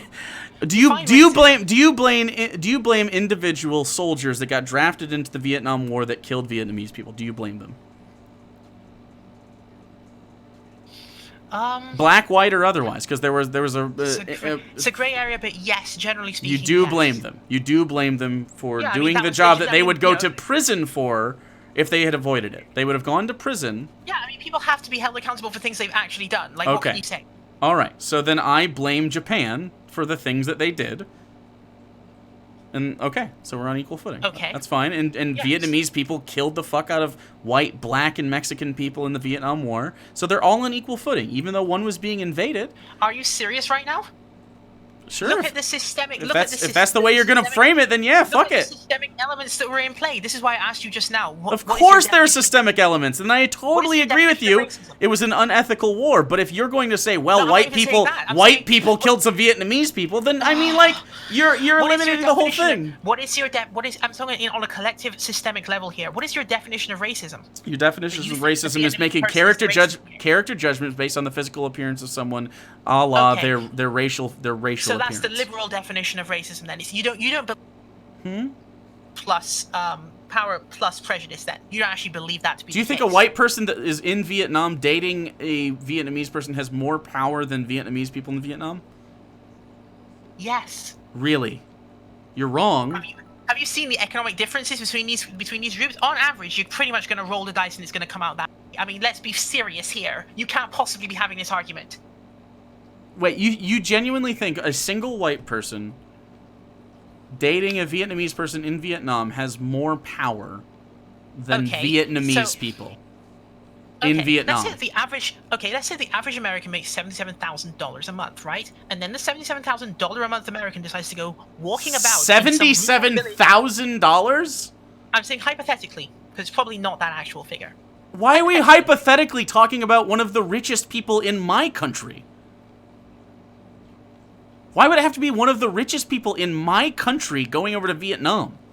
Well, okay, How much money do you think Americans make? What the fuck? I'll reveal to you why I chose 77,000 specifically. Okay, because so that's the average amount that a Trump supporter makes. But I was going to reveal that later on. But either which way, let's say a $77,000. What is a Trump supporter going to Vietnam for? Oh my freaking god! Let me actually finish the hypothetical. Because it's a loaded fucking hypothetical. No, it's a loaded. No. Now you object to mine. No, it's your hypothetical is loaded as fuck because first of all, it implies that they're rich as balls. It also implies that they're apparently a Trump supporter. It's not really that rich, you know. $77,000 a month?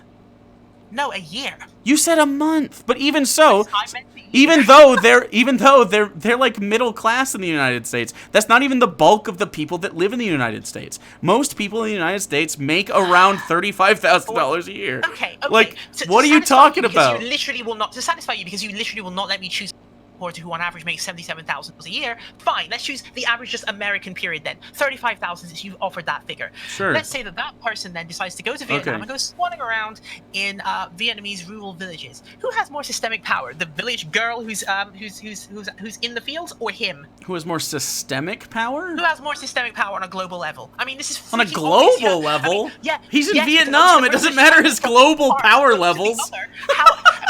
You don't have to be a third worldist to actually come to the conclusion that one of these people has more power than the other. This is unbelievable. But it's power. It's no. It's relative power, right? Because his location matters. It doesn't matter if on a global scale he has more economic buying power than a village girl. Really? So you think he loses all power as soon as he steps No, I don't think he loses all power. I think there's more equity involved in being an immigrant to a new place and also having some money than there is just being... Like, if she came over here as an immigrant, you would definitely be right. He would definitely have more power. But he's an immigrant. He, first of all, who knows if he even speaks Vietnamese, right? There's so many things. I don't even know why we're arguing about this. It's just because you want to push the white supremacist narrative of... We probably won't see eye to eye on this then. It's just a guy who wants to date a Vietnamese person. It doesn't matter. He could be poor as fuck. What if he's poor? What if he's super poor? What if he's absolutely destitute as an American? Poor compared to what? Poor. What if he's a destitute in the United States? Oh, destitute. Why is he on a plane traveling to Vietnam then? He saved up all his money to move to Vietnam because he wants to start in a place where he wants to go hang out with non-compete and be an anarcho-communist. Yeah. You thought my hypothetical was whack. Come on. Your hypothetical is whack. You said $77,000 a month. It's fucking weird. So, and maybe he didn't get on a plane. Maybe it was a boat. Who knows? Like it doesn't really matter. What you're talking about is economic power, not power based on his race. His race is irrelevant here. His race has nothing to do. It's just the fact that he's American that he has more power in that situation. It could be a black person from South LA that has always lived in poverty but lives pretty well for a Vietnamese person because he makes more money globally speaking. So I mean, who has more power? A black guy in Vietnam that wants to date a Vietnamese daughter in the fields, or the Vietnamese people? Why is he white supremacist too? You probably won't see eye to eye on this, but I mean, I'm obviously seeing a hierarchy here, and you're not necessarily seeing it. But I mean, we should also touch on some of the other things that we're also saying. No, I want you to answer the fucking question for sure. There is a whole list of things here. Answer the question. That we haven't. What? Who has more power in that situation? The black guy from South LA that decided to move. Definitely not the Vietnamese girl, in my opinion. Okay, so it's only based on economic factors. You would agree. The black person you've described would be benefiting from the status that the United States has accrued in the world as a first world country operated under white supremacy. Like, he gets some latent kickbacks from that at the very least, when compared to someone in a country in the third world. Okay, a black guy from Brazil still has more money. Okay, in that one you just have to throw your hands in the air because I wouldn't know what to say on that. Because it doesn't follow your fucking narrative, that's why. Of course it does. As soon as you relocated it and took it away from being... What? No, of course not, because you're only making this... The system breaks down. Oh my god, It's because you couch these things in like, well, if they're from a place where white supremacy was existing, then it must be. So a super wealthy person, maybe a white guy from Brazil, because they do have white people in Brazil, a white person from Brazil that makes $77,000 a month goes to Vietnam. Like, does your narrative change because he's not from the United States, or what? These are just weird hypotheticals now. It's because it doesn't work with your narrative that you're trying to build, because you see that it's logically inconsistent to say, well, based on the fact that he's white, he's fucking supremacist. Like, are you kidding me? It's because it doesn't track in your own narrative. You're just in total denial of this disparity. Then I don't know what I can say to you on that. Total denial of what? But we should also touch on some of the other things that were total said as well. total denial of what? Circles. You're in denial of the structural differences between first world countries and third world countries in this regard, and how systems of white supremacy have created what we know to be first world versus right. third But how world does white context. supremacy affect him when he's standing on Vietnamese soil? How does that? Go around No. I want to know what white supremacy. Even though he comes from a country where white supremacy is a thing. How does a black person from America in Vietnam? How does white supremacy benefit him in a long-term relationship to a Vietnamese person while living in Vietnam? How does that benefit him? Because he's benefiting from the systems for how long? of white supremacy in the country that he comes from. Okay, so for how long? So is it only No, we can't move on. Is it only initially? Okay, So we can do this. How long are we going to do this for? Another hour? Sure. Is it only initially when he has the money, his nest egg that he came over with, or like when the money runs out, is he on equal footing yet? It continues. Okay, so why does it continue? Because he has a systemic advantage. How does he have a systemic advantage? Because he started out with more money. So he started with more money, but he's sharing it with this woman. Oh, he's sharing it now, is he? Why wouldn't he be sharing? Because they're. Oh my freaking goodness! They're in love. Do you believe that men who are in love with do not have any unequal behaviors that they exhibit? What? You're talking to a post-colonial feminist. What is that? It doesn't mean you're right. No, it just means that your pretense that this is going to be an egalitarian relationship is frankly bullshit. How could it? So you're saying why would you even assume that would be the case? That's not even the default. No. Wait. No. Are you saying that a Vietnamese woman is incapable of having an egalitarian relationship with a black man from the United States?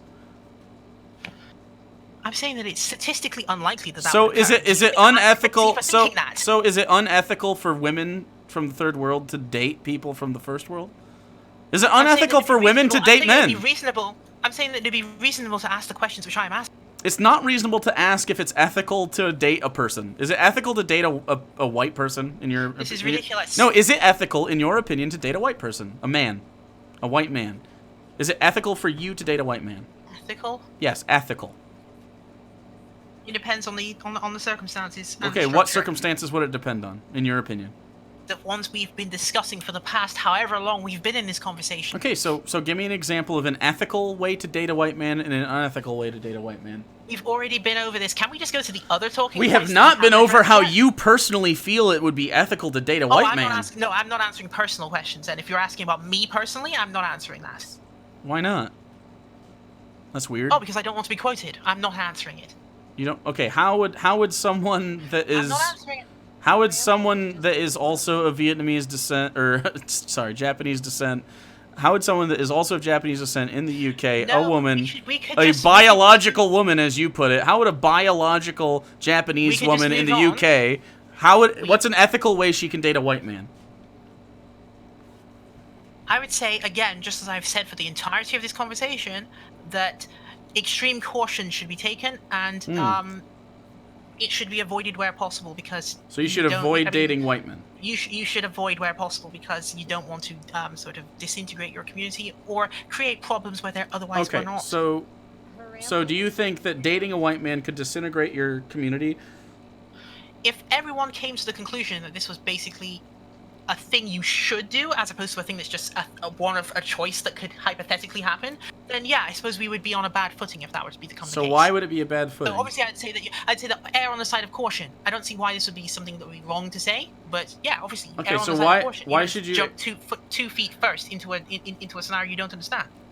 What's the scenario you don't understand? The same thing that you're asking me. You don't understand dating white people. No, as in a person would not. This is ridiculous. It's not ridiculous. You have a very extreme viewpoint, and I'm trying to understand it. If you think people like normally think like you, you're wrong. Like people don't think Okay. There are people that think like you, but I'm saying like most people don't think like you. So I'll be clear then. So yes, if you don't know what you're getting into because it's someone from a completely different background than you, then yeah, don't jump 2 feet first into it. Like if you think you know what you're doing, because you don't. Wait. Okay, so why is that bad? Oh my gosh, and another why. Can we actually get to the other talking Wait, why points can't I that ask will you questions? I feel like asking you questions is the best way to learn your point of view, is it not? Instead of just like yelling at me about, well, oh, don't ask questions. Wouldn't you appreciate a white person asking your opinion? I'm not telling you not to ask questions. I'm just saying, how long are we going to linger on this? How long are we going to linger on one aspect? It's the only aspect that we're talking about. We're talking about the ethical nature of intermixing races, and you're saying there are plenty of things that were said. Because you want to talk about like colonialism and stuff, which isn't necessarily part of the conversation. Well, it is related, but it isn't. We literally got to this talking point. It's all interrelated. Sure. So, for example, Sure. I wanted to talk also about how can we trust the people you're talking about. Actually, no, this does connect back in. In fact, no, I'll connect it back. So, for example, before we came onto this stream, we talked earlier about dehumanizing the objects which are to be conquered, right? Which is basically what these guys were doing in terms of their memes. They were posting these very salacious memes, which they actually meant. This was not a joke, right? Well, they were definitely jokes, but that's fine. So when I say that these things are dehumanizing, that we've seen quite a lot of this over the course of many years, right? And people keep trying to tell us that our experiences, we're hallucinating. We didn't actually see what we actually saw, and so on and so forth. Like, why should we be trustful? Why should we be regarded as the party who is wrong and Who's evil? we? We, as in people of color, who have decided that we prefer not to engage in the mixing that you're... Interesting. So do you think that people are... Okay, so do you think... Why are we the bad ones when we've seen this stuff and we don't like it? Okay, so we, as a collective of people of color, are not the bad ones. People of color are not the bad ones. People of color that say... And people of not color, white people, who say that race mixing is unethical, those are bad people. Yeah. So we are bad people because we have seen what has been going on, and we have responded to that by withdrawing completely. That makes us bad. You're not bad. No. As well. Oh, there we go. Yes, that's the part that's bad. So you're not bad for you personally. personally. Others to make the same decisions that we have made. We should not do that. We should actually just say, we have a particular experience. This may be part of a trend, but let's not actually warn anyone who's in our community of this fact. Is that seriously your position? My position is that if you make a value judgment on someone's character based on race, you're racist.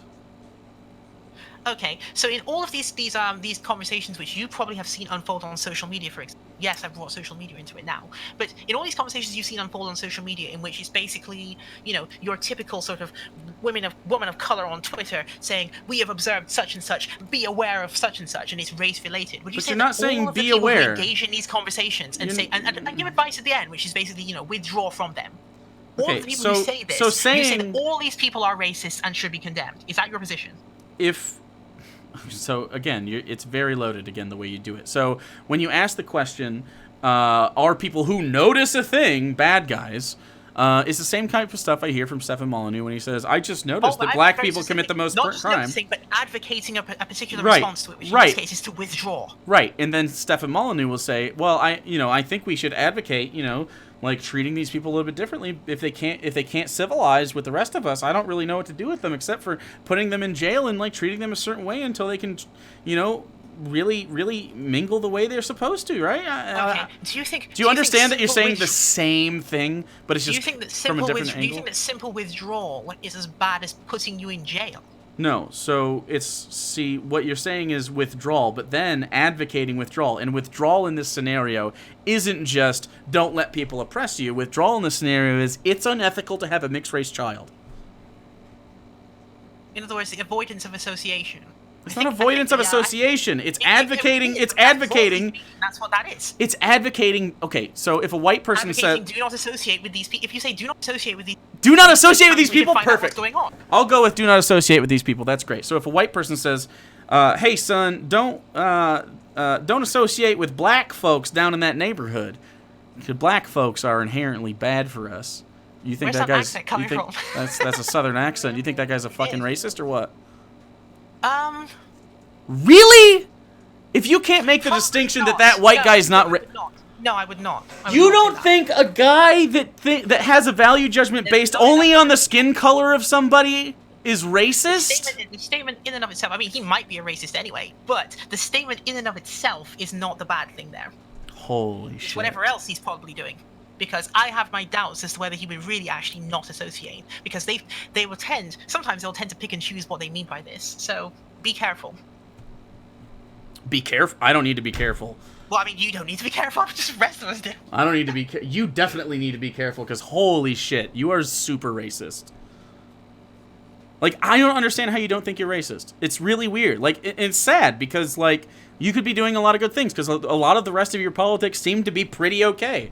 But, like, on this issue, you are making value judgments on the character of people based on nothing more than what your visual inspection determines. So you say, that guy's a white guy, he is a white supremacist. That is a person that is a white supremacist.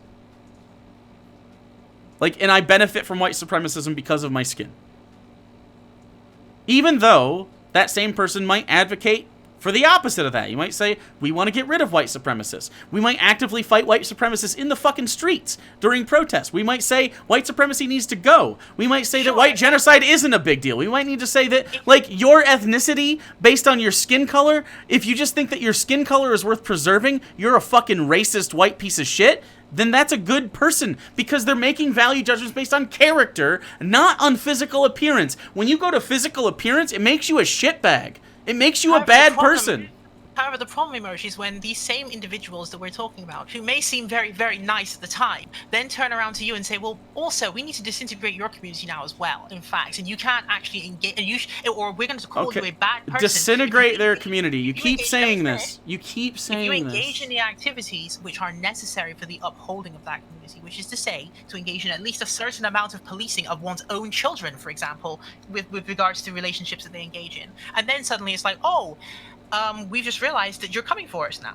That's quite interesting. It's very similar to something we've seen on developing on television networks as well, particularly in the UK, where you'll have quote-unquote liberal, because they're never really progressive, they're liberal politicians who will go on television and say things like, oh, we don't like the fact that that ethnic minorities are self-segregating into their own closed communities. And of course, I'm sitting in a closed community thinking, really? So what would you like us to do? Kind of thing, right? And that's the question that keeps coming up. What would they like us to do? They would like us to stop policing our own people, basically. That's what they would like us to do. They would like us to not actually say to people, oh, this community actually is a coherent thing that exists, and so if you make these particular choices, you may be actually detracting from the life of the community. Okay, so what is the inherent value of these cultures that you're worried about being evaporated? What's the inherent value of white culture? Wait, but before I answer that question, are you questioning whether there is a value, or you're just asking to check to see whether I'm going to say it there? I would I would argue that there's no inherent value to any structure, any culture at all. Like, any one culture is not necessarily valuable to anyone else. Like, it has, because culture is only who the people are that make it up. So regardless of their skin color, because it doesn't really play into a part. So, what would you say is the innate value of white culture? So, I mean, the question I put to you then is, like, how much of a Marxist are you on this issue? Like, before I launch into that, because there is a way to answer this question. I'm not a Marxist. Ah, that may explain it. That may explain it. Okay, well, what I'd say to you is this. The culture evolved in a particular way for a particular reason, which is based on, obviously, material forces. However, race, too, is an economic factor. And so... Race is an economic factor? Friedrich Engels said it first. Check. Well, all of your listeners can do it. Just go to Google, type Engels to Borgius, Borgius being spelled B-O-R-G-I-U-S. Just type Engels to Borgius. It will bring up a letter he wrote in 1896 or somewhere around that time, and then he explains there how you can actually use historical materialism to chart the course of the evolution of culture. And obviously, what we are supposed to, I think, take from this is that even though obviously economic development works in a zigzag and so on, you can arrive tangentially at the conclusion that culture exists not for the purpose of just being a pretty thing that you like, but rather it exists for the purpose of furthering the interests of a particular geographical breeding group. So I guess you could say, if you ask what is the value of the culture is valuable insofar as it produces progressive outcomes for the people who are utilizing that culture. So, for example, let's say that we're talking about Native Americans. Now, if Native Americans upheld, say, feudal values of backwardness, then this would obviously disadvantage them in many ways in their development. And so you wouldn't want them to they shouldn't want to have a culture that does that. You'd want to innovate and change the culture. The culture what do you is think? changeable. Wait, what It's do you the think people Native that are not American? changeable. What do you think Native American culture was? What do you mean by this question? You said you implied No, I said, you gave like a hypothetical, and you implied. I'm talking about the present day. I'm talking about the present day. Like if Native Americans were to try to reenact feudalism today, that would probably be a bad cultural choice for reasons which might be obvious. Obviously, prior to the existence of capitalism, Native Americans were obviously practicing something that was a pre-capitalist form of social organization, right? But it was extremely territorial. I mean, there's a reason they called them tribes, and then it was extremely violent. And, not great.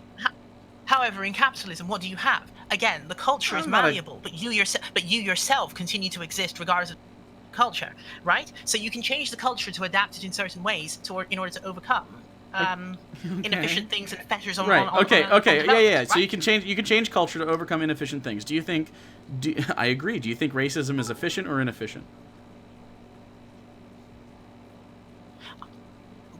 Your definition of racism again? Are you just using that word to describe defending your own ethnic group and its existence in that sense? So racism would be making value judgments based on people's appearance. Do you think that's efficient or inefficient? It would be efficient in the case of if you're faced by a colonial oppressor, for example. Just putting that out as an example because we've been using it for quite a while anyway. In the face of that, if the purpose of the culture is to protect the existence of the individuals who crafted it, then yes. Okay, so if a white person says, "I want to preserve the white race," that makes sense to you. I would not be surprised to hear them say that. That's not what I asked you. And also, why are we suddenly talking about white people again? Because if I frame it as a white person saying the exact same thing you're saying, you tend to be like, well, that's not good. Because it's not good. No, I'm actually being consistent. You asked me that about Germany, and I said that they could say that. Right, but only under the circumstance. Only under the circumstance where they're the minority, right? Under the circumstance where it's true. Like if it's actually true, then sure they can say. Okay, it. so I'm going to disagree with them. Okay, so Japanese people saying we want to preserve Japanese culture, is that okay?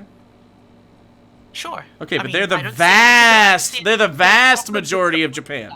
The vast majority of Japan. So they're the majority. Yeah, well, I mean, French people are also the vast majority of France. I would not be offended if French people believe that they want to preserve Frenchness. I mean, they literally do, and they want to keep people that look like you out of their country. So I mean, is that okay? I mean, if they don't want me to be there, then I don't have to. I don't even like them that much. So your argument for racist French people is, well, they have a point. I guess I'll leave.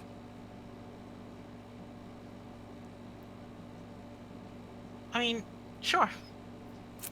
I mean, if we're going to do everything equal here, yeah, if we're going to play all things equal here, then yes. If they want to do that, then we can do the same thing back. I don't see what the problem here is. You don't see the problem? The problem that we keep having is that they don't allow anyone else to do it back. The fact that you don't see the problem in that is systemic to the problem, the reason we're having this discussion, right? So you don't see the problem in making just value judgments based on someone's physical appearance.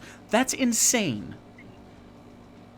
This is probably why you use very turfy language. This is the same thing. This is where we are. This is where we are, unfortunately. This is not where we are. No one really thinks like that. Like, there's racist white people, and then there's you, who is also being racist. We've experienced 2016, and you think that there's not people who think like that?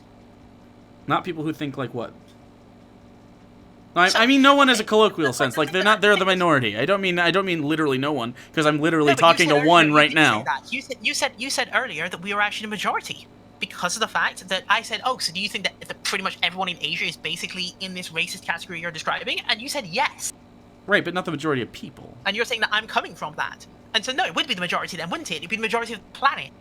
The majority of the planet? Because I was talking about Japanese people. Okay, no, but I also expanded it to the rest of Asia as well. Do you believe that anyone in Asia differs from that basic level position? Do I think that anyone in Asia differs from the idea of racial purity? I don't think I've said anything particularly extreme here either. Like, I haven't called for anyone to be harmed. I haven't called for Okay, a whoa, wait. No, of course you haven't called for it, but white genocide people. Implied that these things would happen. No. This is the same. This is Richard Spencer, peaceful ethnostate bullshit. No, it isn't. It's literally the same that. thing. No, I've read their documentation. They have not said that. Richard Spencer has something he calls the European Imperium, in which he boldly asserts the right to conquest over peaceful anyone who is weaker ethnostate. than him. He lied. He lied because in his documentation he says something quite different. But so someone, okay, anything. okay. So say a white supremacist that misunderstands Richard Spencer, not Richard Spencer himself. They don't misunderstand him. They're just sea-lining at that point. Okay. None of the white supremacists you encounter in social media misunderstand. Okay, how about this? Instead of that, a white supremacist that thinks that peaceful ethnostates can exist. Are we okay now? If you were to find... Okay, sure, go ahead. Okay, so you think that under the idea of a peaceful ethnostate, there's no situation in which that violent outcomes would occur to create this ethnostate? Well, the question I put to you is, wouldn't that accidentally turn out looking like Iceland? What does that have to... Wait, what does that have to do with whether or not it's violent? You just asked me the question. What if you had a state which was quote-unquote an ethnostate? Yes. Would there be any... But they were also peaceful and not going around murdering... There's black people in Iceland? Would it be okay to just leave them alone? Yeah, I think it would be. Okay, you're going to get, like, the occasional tourist. You're going to get, like, some small amount of immigration. What, there's black Icelanders? What are you talking about? Right? There's... I see. Oh, I may be misunderstanding you. Are you saying that the presence of one foreigner in a country... He's not... They're not foreign. They're Icelandic. One person who does not originate from that country... Wait. So someone... No one originates from Greenland genetically. No one originates from Greenland genetically. Greenland is not a hub of... What? Are you going to let me formulate this sentence or not? Because you're saying wrong things that I'm not talking about, and so we're not... Well, at least wait until I'm finished being quote-unquote wrong. But I can't, so that we can actually talk about the same thing that we're talking about, right? So if I bring something up and then you say something completely different than what I'm saying, we're not going to have the same conversation. You're just going to rail on and on about some bullshit that doesn't really matter to the conversation. So what I'm saying is, can you make a peaceful ethnostate? That's the question. It has nothing really to do with Iceland's population. Yes. Okay, and how do you do that? How do you do that without having violence? By not attacking people. By not attacking people. Okay, so how? Okay, so what do you? So you only consider violence to be physical harm? That automatically happens. Do you only consider violence to be physical harm?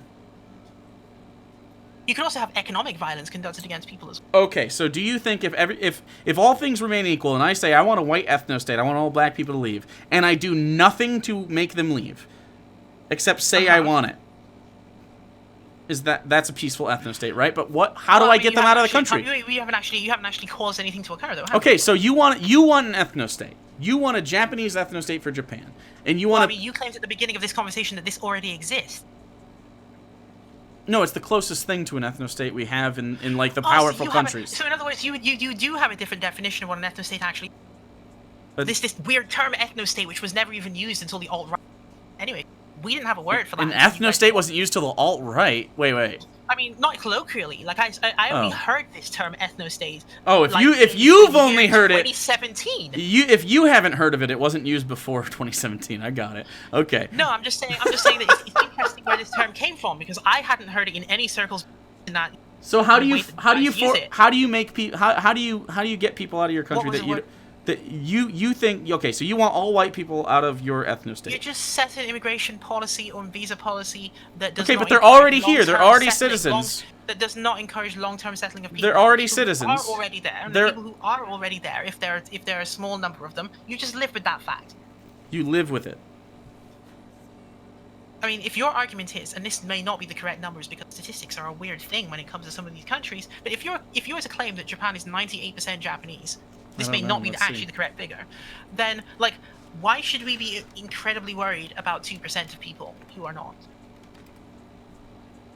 You've been kind of making out my position to be... They're 98.5%. To be kind of insane when it's actually not. Like, I'm not actually calling for the thing you think that I'm calling for. What? I'm saying that you're saying that it's unethical for people to race Like mix. you don't deliberately, you don't deliberately accelerate a situation in which you would no longer have hegemony over your own civic base. However, at the same time, you also don't Says engage the in white human rights. supremacist.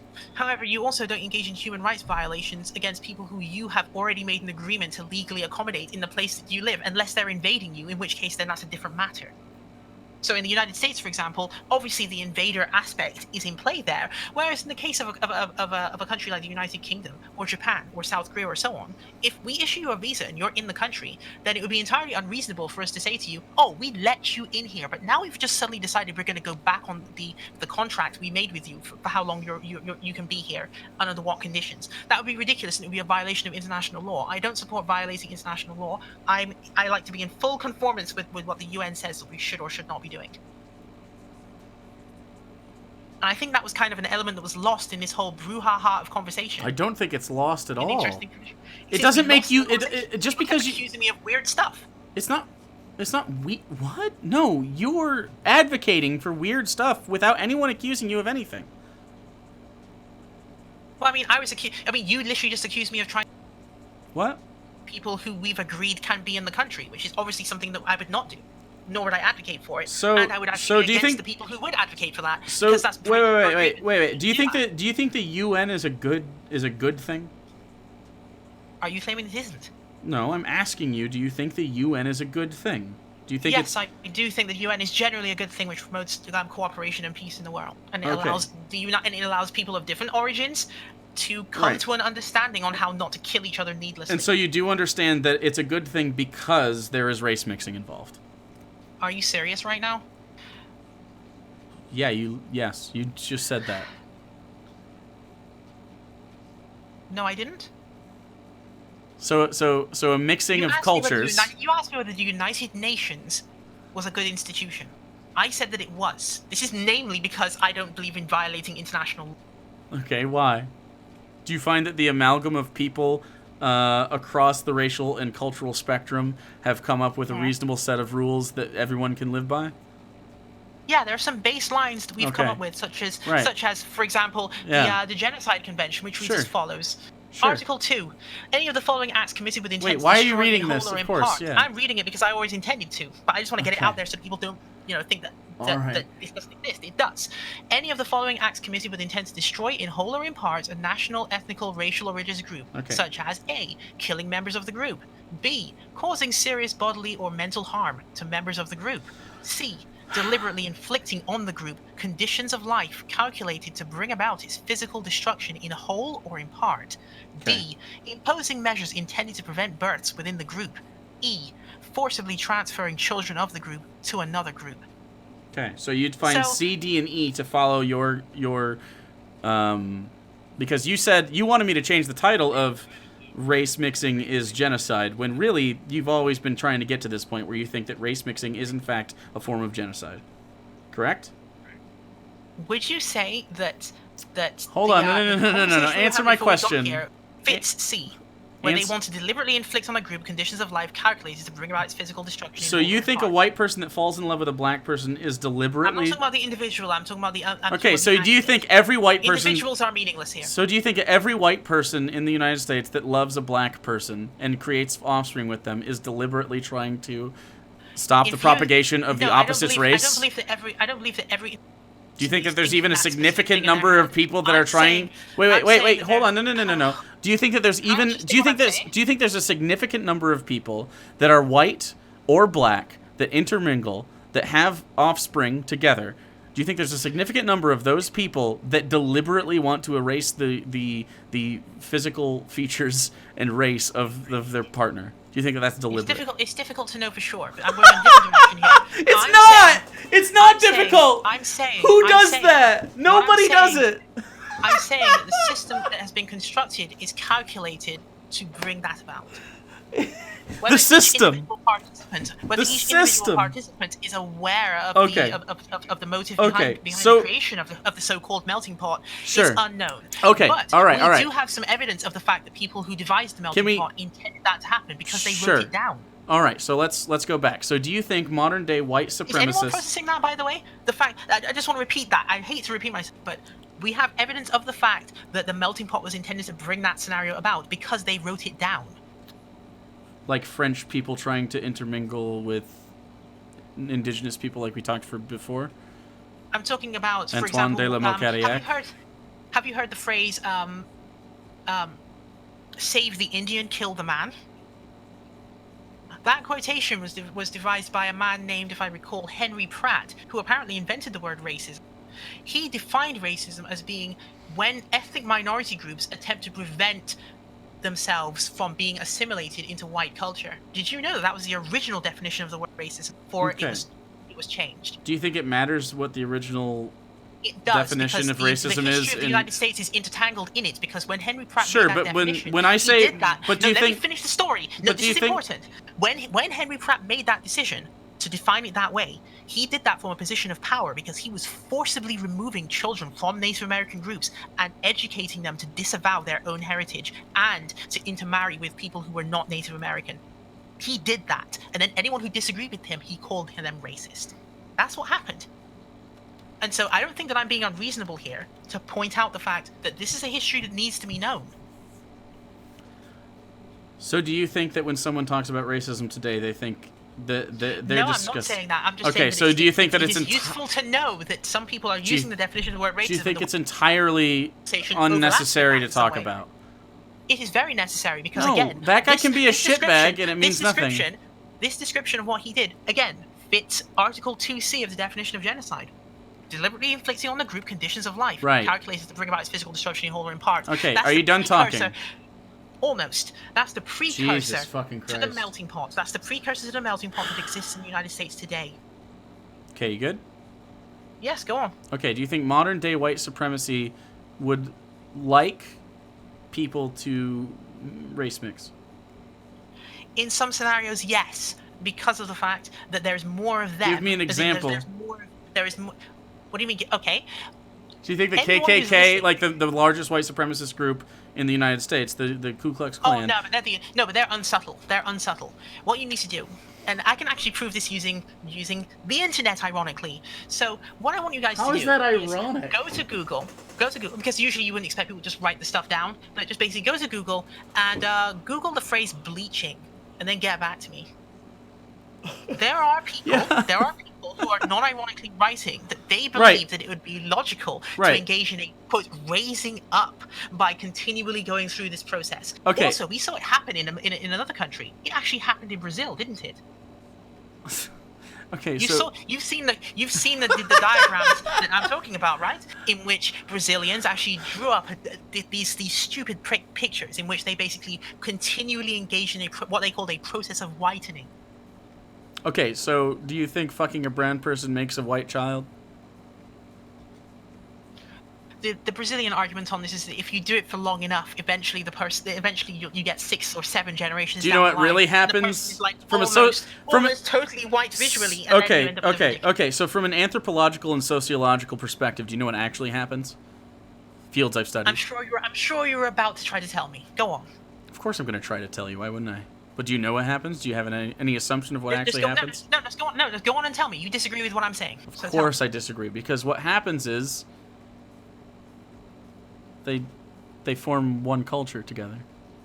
That's what happens every time. You could say like, oh, we're gonna fuck people to make us look a certain way, but really what happens is you have cultural osmosis is pretty much what happens. You're just not gonna accept this, are you? You're just not going to accept the level of. It's because you're wrong. I mean, you're just wrong. People of color should just let it happen. Just let it happen, right? Do you think do you think white people should just let it happen? Well, I mean, they're the ones trying to do it, so. No, they're not. Not necessarily. What are you talking about? White people that you're talking about. You yourself told me. You yourself told me that the people who you describe who I would describe as exclusivists, the people who don't want to associate with anyone. You said that they're an extreme minority. So who are the rest? What are the rest doing? What are the rest of people doing? Yeah. What are the rest doing and thinking in this regard? Then, if you say that the people thinking in regard to race, they don't advocate one way or another because they don't make value judgments based on people's physical appearance. Aha. So then how is your argument stand up at all then? How does my argument stand up that if you don't make? Yes, you just said. Yeah. It seems very odd to ask a dumb question like that. So, the dumb question you're asking is. How will people who don't look at race as a factor on whether or not someone has value, how will those people look at race in a way to value people? What? Indeed, they won't, right? So, Of course not. Because right, I just wanted you to say that aloud. So And what's basically, what's if going to they happen? don't, then how are you arguing that it results in? It's because you're misunderstanding me entirely. It's because you're totally misunderstanding me. Because you're not actually listening. So what happens in a scenario where you have two cultures that smash into each other? Okay, for whatever reason. Is that how we're describing it now? Go on. Two races. They can look visually different. They can have different cultures altogether. But what you see over time is you get a mix. A good example of this is fucking Hispanic people in the United States. I mean, oh dear lords, all of them, every single god. I mean, yeah. Clearly, I'm not saying every Hispanic person in the United States. Are you serious? Like what? You know that there's Japanese American people, right? Like all you gotta do is there's Hispanic people, there's Mexican American, there's Spanish American. Like it's not kind of a weird. weird example of for you to choose, given that you know the actual history of how that came to be the way that it was. For what reason? Be very careful. Okay. So so you must think that like Louisiana's like New Orleans culture is just disgusting. Not sure that I know enough about Louisiana. I'm not sure you know enough about most of this shit that you're talking about because you've never been here. Have you been here?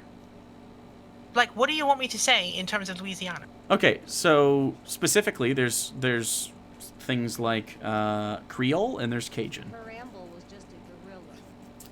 Okay. Okay. Yes, I've heard of these things. You've heard of these things, of course. So these are mixing. These are very rich cultures that only exist under the fact that they're mixed. They only exist under French and Jamaican and African and Spanish. Like they only exist in a way that these amalgams exist, and they take their culture very seriously. Do you know what these people necessarily look like? Mixed is the answer. Now, there's some overlap. Like a Cajun person is more likely to be white, I believe, than a Creole person is more likely to be black. And they typically divide on these racial lines for the most part, but it's not necessarily going to be a visual one-to-one because these people are different. For instance, we also have a thing here called Tex-Mex. It's a style of food that happened because the Americans and the Mexicans got together and intermixed to a point where you can't even really tell where one ends and one begins, and it made a very rich culture. We have another very rich culture where we have Mexican American people in South LA. No, listen. We have a very rich culture of people in South LA who do not identify as Mexican. They identify as American, but they also identify specifically with in aspects of their Hispanic heritage. And you have lowrider culture from this. You have tacos. You have the different very distinct cultural aspects that only exist in the scenario in which those people come here and live in these spaces. This is the only way that these cultures exist. And they're extremely rich cultures. They're incredibly rich cultures that have validity, and under your preferred way to live life, these don't exist because you would prefer that these cultures and races don't intermingle. The circumstances which would have brought them about would likely not have happened if everyone had acted the way that I had thought, right? But they didn't, and so a different scenario has evolved. So, given that these things exist and you can't unexist them, and I don't think anyone should want to in this particular case, I mean, what has happened, would you say, I just want to check to make sure you're not going to contradict yourself here, would you say that these cultures, now that they do exist, and they are rich cultures, and I do respect them, would you say that they should police the boundaries of their own culture to ensure that they are not removed from the world? Which culture specifically? Any of the ones you just mentioned. Okay, so any of the ones that have evolved, that emerged out. Literally, the idea behind like Creole and Cajun culture is to mix. Surely there is a way to distinguish between who isn't part of that culture, as you must surely know. So, do you think that they should do anything to police the boundaries of that? So, in any way, they don't police the boundaries of that. What happens is, specifically in places like Louisiana, they have these rich cultures. So, what happens is you assimilate to them; they don't assimilate to you, almost always, because it's just there's such a powerful, rich culture that no one really, like, no one's gonna go down there and be like, "Stop making jambalaya." culture exists. Okay. Culture exists with or without protection. You don't need to like it doesn't. I don't believe that. That's well, you're wrong because culture like We're never going to agree on that, unfortunately. Okay, I so don't what agree part on of African so defending. I don't believe in not defending things and then they somehow. Okay, so we have rich I African think we've learned American from history that a lack of defense results in destruction. Not necessarily. It depends on the type of Almost destruction always. you're talking about. I mean, you're giving me some you are the giving me only some one I exceptions can here, ones which I'm aware the of. only one I can think of, the only actual culture that I can think of that's really suffered are indigenous people from the Americas, and even so, they still have a lot of their culture in their little pockets, which again is fucked up. But I mean, like that they still have these cultures. These cultures are not less important to these people because they are less populous. These the cultures relative power still which they command exist. is less than it otherwise would have The been relative- if they had hegemony over the civic space that constitutes The relative entirety power of the would have American always. continent. The relative power is not in. The power of your culture does not determine whether or not it's important. Okay, maybe importance is an abstract concept that you brought into this. I'm talking about the effectiveness of it in furthering your interests and your survival. The ability of you must agree with me. The ability of indigenous Americans to survive has decreased since 1492.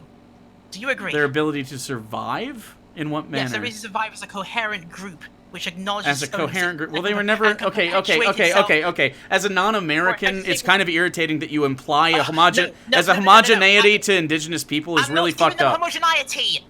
It sounds like I'm just it. talking about Like it's one really in particular. gross. I was about to say yes. Obviously, we're talking about each individual one. But would you say that on average, all of them in general have had a decrease in the amount that each individual Native American culture can perpetuate itself into the future as a coherent group? Sure, but what we're talking about here is not that.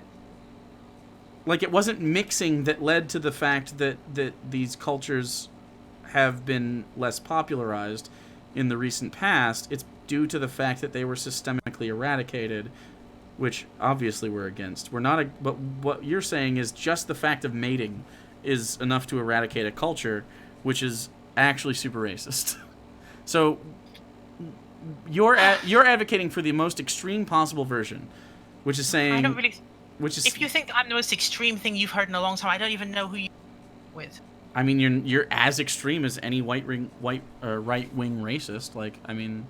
By saying we shouldn't intermix. When it comes to race mixing, absolutely, you're as extreme as them, of course. Okay, so like, how extreme is it when I support Medicare for all, housing as a human right, immigration justice, the abolition of ICE, debt forgiveness for people who have student debt, and for the entire country of Puerto Rico, the removal of the Jones Act so that Puerto Rico can trade freely with others without being interfered on, acceleration of reconstruction projects in that place, and mobilization against climate change, higher education for all, LGBT rights. We get it. You've virtue signaled so much, but you're still a piece of virtue signal. It's just a it's literally virtue signaling. I am. It's just a frank description of where on the political spectrum I am. And then on one issue, you are extreme far right. Really? So do you think that the people who hold this position, do you think that overall shifts me to a different place on the political spectrum, or is it just that one thing you disagree with me on? I think that one thing that I disagree with you on is an extreme far right and conservative viewpoint that is disgusting. So when you said to me in chat before this conversation started that if in a hypothetical world it was me running against Donald J. Trump, you wouldn't know who to vote for. No, I didn't say I wouldn't know who to vote for. I said I wouldn't vote for the. Said that. No, I said I wouldn't vote for the fascist. So does that mean you wouldn't vote for Donald J. Trump? I think you're both fascist in this way. You think that both of us are fascists? That's incredible. I think it's incredibly fascistic to say to someone, it is unethical for you to race mix. Yes, I think that is fascist. To imply that you have the ability to say to someone, here's who you should and should not mate with on an ethical level. Yes, that's fascism. Do you think that it's fascistic bad. When people say it? Do you think it's fascistic when people say it on a religious basis also? Yes. Really? So, okay. I'm an atheist. Why would I put any fucking stock in someone's religious beliefs over the fact... What do you mean it's interesting? I think it's unethical for an Islamic person to say, don't fuck someone that isn't from Islam. Yes, that's fucking gross. Wow. So then how do you... How is that a wow? How do you do the whole diversity and acceptance thing, then, if you think that people who come from these cultures should not be able to distinguish between themselves and others. You can't have diversity if you're going to simultaneously say you can't enforce the existence of the diverse viewpoints. So you think? Wait! No! Not for example. Just shut up. So you think that true diversity is allowing different cultures bigotry? Oh, you call it bigotry now, do you? It's 100% bigotry. This is why. Okay, so is it? When you told me to shut up yes, just now, I was about to give you an example. And so the example is it bigotry for an Islamic person to say don't date a Jewish dog? Is that bigotry? Why are they referring to them using such derogatory language? I mean, that would be bigotry, sure. Okay, so it's not bigotry if they drop dog from that? That's why I said it. It's not bigotry. As soon as they drop the word dog from it. Don't date a Jew. Well, I mean, we're talking about the sentiment behind it. You don't say it with a bad heart, obviously. Okay. But they are saying it with bad. It is bad. How are they saying it with a bad heart? You think that Muslims that are anti-Jew are anti-Jewish for good reasons? They're not. Okay. Are you buying into the narrative here that every Muslim person who doesn't want to have their child marry a Jewish person is somehow some kind of terrorist now? Is that where we're going with this? What? Did I call them terrorists? Are you serious? Did I call them terrorists? Do you say anything in good faith? Are you fucking serious? So I say an Islamic. No. I say an Islamic person.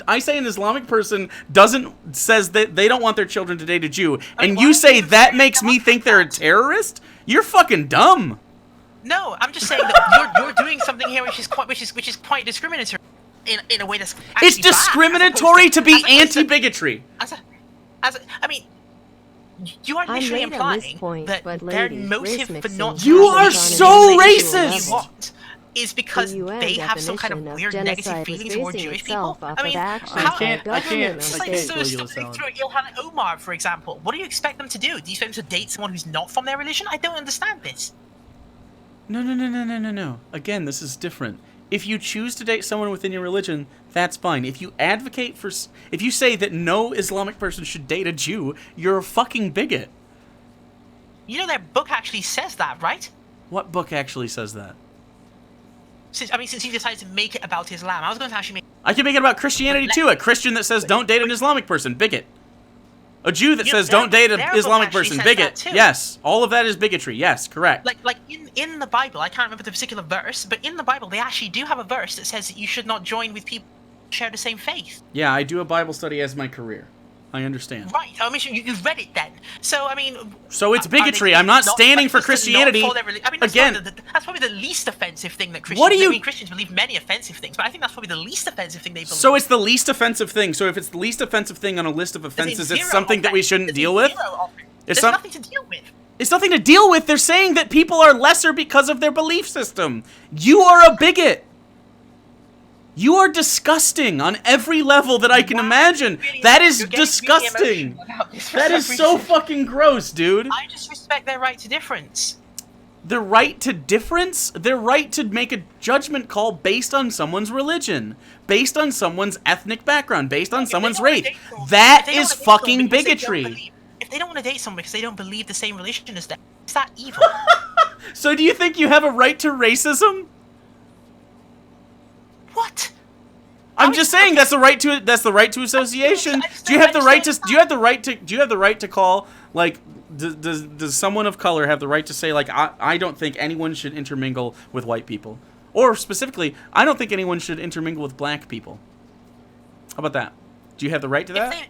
If they want to advocate among their community that they want to enforce the borderlines of where their community begins and ends, then I mean they can do that. They can be negotiation. Oh my god, you're the most yikesy person. I've got to be honest with you. I have talked to so many people. You are one of the most racist people I've ever talked to. This is blowing my mind. It's actually fucking strange. It's amazing that you think that, but all I'm doing is essentially respecting the rights of communities to engage. I'm trying to imagine a more racist person that I've talked to on stream, guys. Activities which do not hurt anyone. You actually argue now that someone of one religion can't say that they don't want to date someone else because of the particular religion that they hold, that they disagree with them on this thing. No. Not someone. No. You keep framing it differently. No. Stop. They can't tell others. No. You're right. Why can they not tell others? Very different. So you're saying, you initially say the wrong thing, where you say, well, can a person choose who they date? Of course they can. But when you say, Okay, good. can a person But they can't advocate else- based on Okay. No, but they can't you can't. Advocate their choice. They can't advocate their own choice to someone. A white They can't person decide saying don't decision. a white Maybe person you should also consider this same decision. a white person saying don't date black people Do you think it should be a hate crime? is racist. What? No. Do you think it should be a hate crime? Okay, just checking. Why does it need to be a hate crime? Okay, I was just checking because that was because this is kind of obviously from your perspective, you think that you're having a wild conversation. From my perspective, I also think I'm having a wild conversation today. I just don't understand how you don't think you're racist. It's actually pretty fucking crazy. And you never and you keep straw manning what I'm saying. It's really strange. I like don't you believe always that I'm straw manning what you're saying. I know you don't believe it because your brain doesn't operate in a functional way.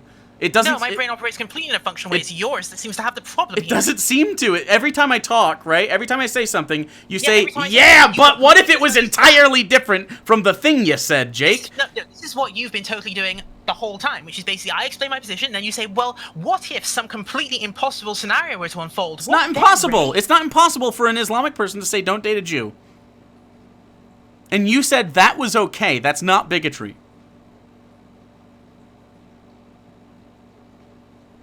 That is bigotry. Part of what their religion says, and it also doesn't harm. It doesn't matter. The other person. It doesn't to say matter. that. It doesn't matter if it harms them. It's still bigotry because they think that that person, based on their religious belief, is a lower form of life. They think that that person has less No, value. no, no, Yes, different. objectively No, it thinks. no, it's No, different. objectively. No, it's not just different. Why are you standing for Islam right now? Are you a Muslim? No, I don't support Islam at all. I'm saying Are you religious in general? To some extent. You're religious? Jesus fucking Christ! I can't believe you're wrong about that too. Jesus. Are you a Christian? I'm not going to divulge my religion. Okay. I'm not a Christian though. Shinto? I won't divulge. Sounds like a yes. Okay. So, like, if someone says you are less worthy, if you are a lesser life form, if you are not as good because of your religion, that is bigotry. That's not okay. I'm not talking about people who are engaging in that kind of. They that literally obviously are, because you say that though. Someone is valued as less. They are valued as less. What do you think a white guy is saying? What do you think? They're different. What do you think a Christian is saying when he says don't date a non-Christian? What do you think he's saying? Okay, what I think that they're saying is that they think that relationships will not work out very well if one person is That's committed what to you that think. particular god and the other person Okay. is not committed to that same god. They'll conflict with each other and they'll fight within the relationship over the guidance. in the So book. parents who say if you bring home a black person, you're kicked out of the house. What about that? I think that would be quite an abusive conversation to have. Sure. Is that bigoted though? Is that a bigoted? Or is it just because black people are different than white people, so it's fine. It's because of the fact that they'd be utilizing the force in that sense, where they'd be saying that So they're it's going to only make under the person assumption of destitute for the choice force. that they make. So it's only under the assumption of force. Look, I mean, if they were to say something like that, and then Not take no and not action, wait, hold on, it's up to hold the- on, it's up to hold the on. individual to make their choice. Hold It's up on. to the individual to make their And choice. not You and not and can't- not you can't hold on. harm people for And not doing not what you want. but they're not harming the black person. They're harming their own kin who happens to be Indeed, white. they also- they So also is that should not. bigotry? So is that bigotry? Yeah, of course it would be bigotry. Of course it would be bigotry. So if that person says don't bring a black course person so. home, now is it bigotry? Without the attendant threat, Yes. they could say that, and it would not be, and it would be unknown as to what the person is thinking about why they're saying that. They could have reasons that we do not know. Okay, you're standing for racists. That's all you're doing. I'm just not allowing you to Not allowing me to find- what? I'm just not allowing you to find these wedges that you seem to be looking for. They're not Somehow I'm gonna wedges. tell you It's that freedom clear. of- that- No, it's it's not very. to- It's not a wedge. I don't need to find a wedge. You've given me the whole wheel. Freedom of association is going to continue to exist. Like I'm Freedom not of gonna advocate against it. association is. We are not talking about one person saying I don't want to do X. Like I don't want to procreate. But if they say I don't want to procreate on the basis of race, they are racist. Do you believe it should be legally possible for people to create groups that are exclusive on any category? Such as? On any physical category which is not controlled by the person who has it, of course. So on any innate? No, any innate categories. I don't think it's... it's... to make groups on that basis and exclude those who do Define not. group. Are we talking about anything that's connected to physical biology? So, for example, let's say that someone decided to like create women? a conference. Yeah, Like let's you say, said let's earlier, say someone had a conference. biological and said that, women? Only women may attend said conference, etc. Like no men allowed. And then, of course, obviously with the caveat that people who identify as women who were not born as women can still attend on the basis that we recognize transgender rights. Oh, okay. All right. The scenario. Would you say that should not be allowed in the sense that it excludes men? You see what I mean? Suddenly now you realize the implications of what you're trying to get me to agree. If I agreed with you on that, everything would fall apart. But that's different, right?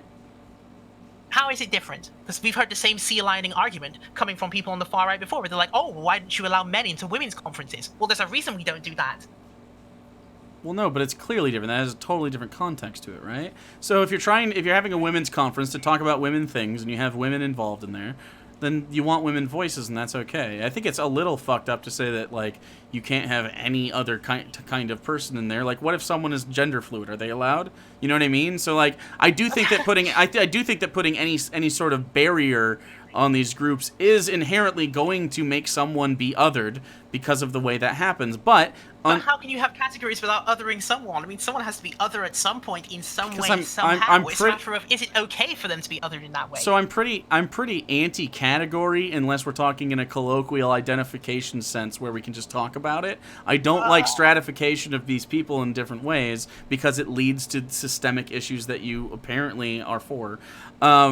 Since you did actually mention the gender fluid category, which is a non-category category, I guess you're about to...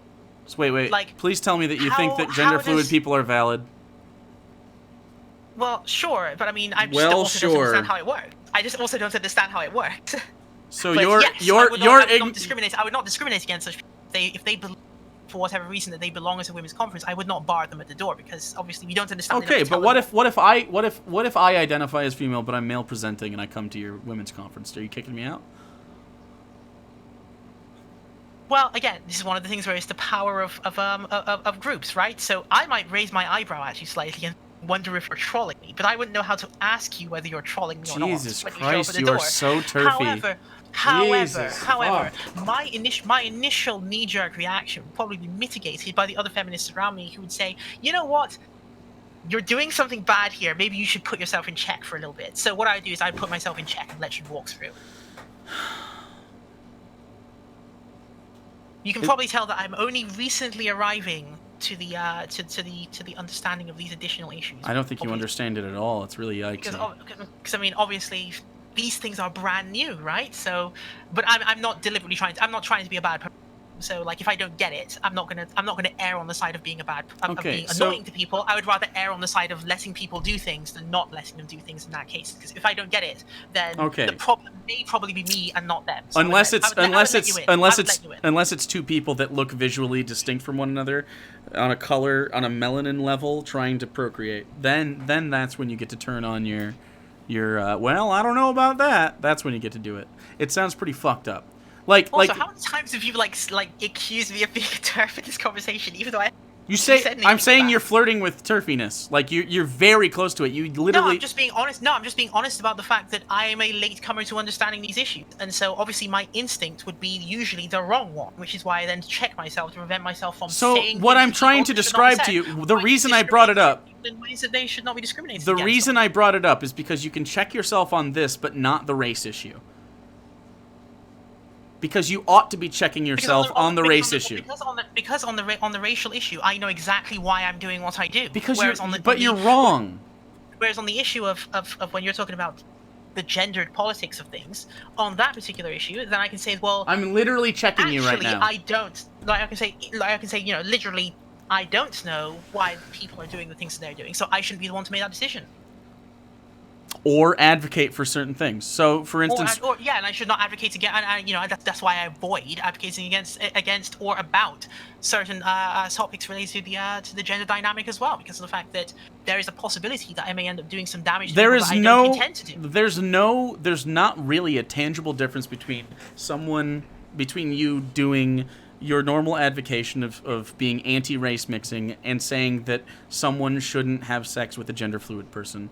It's literally not different at all. It's just based on physical factors. It has nothing to do with anything else. Like an albino black person and a white person, you may not even understand, like, from a visual inspection, right, that they're different.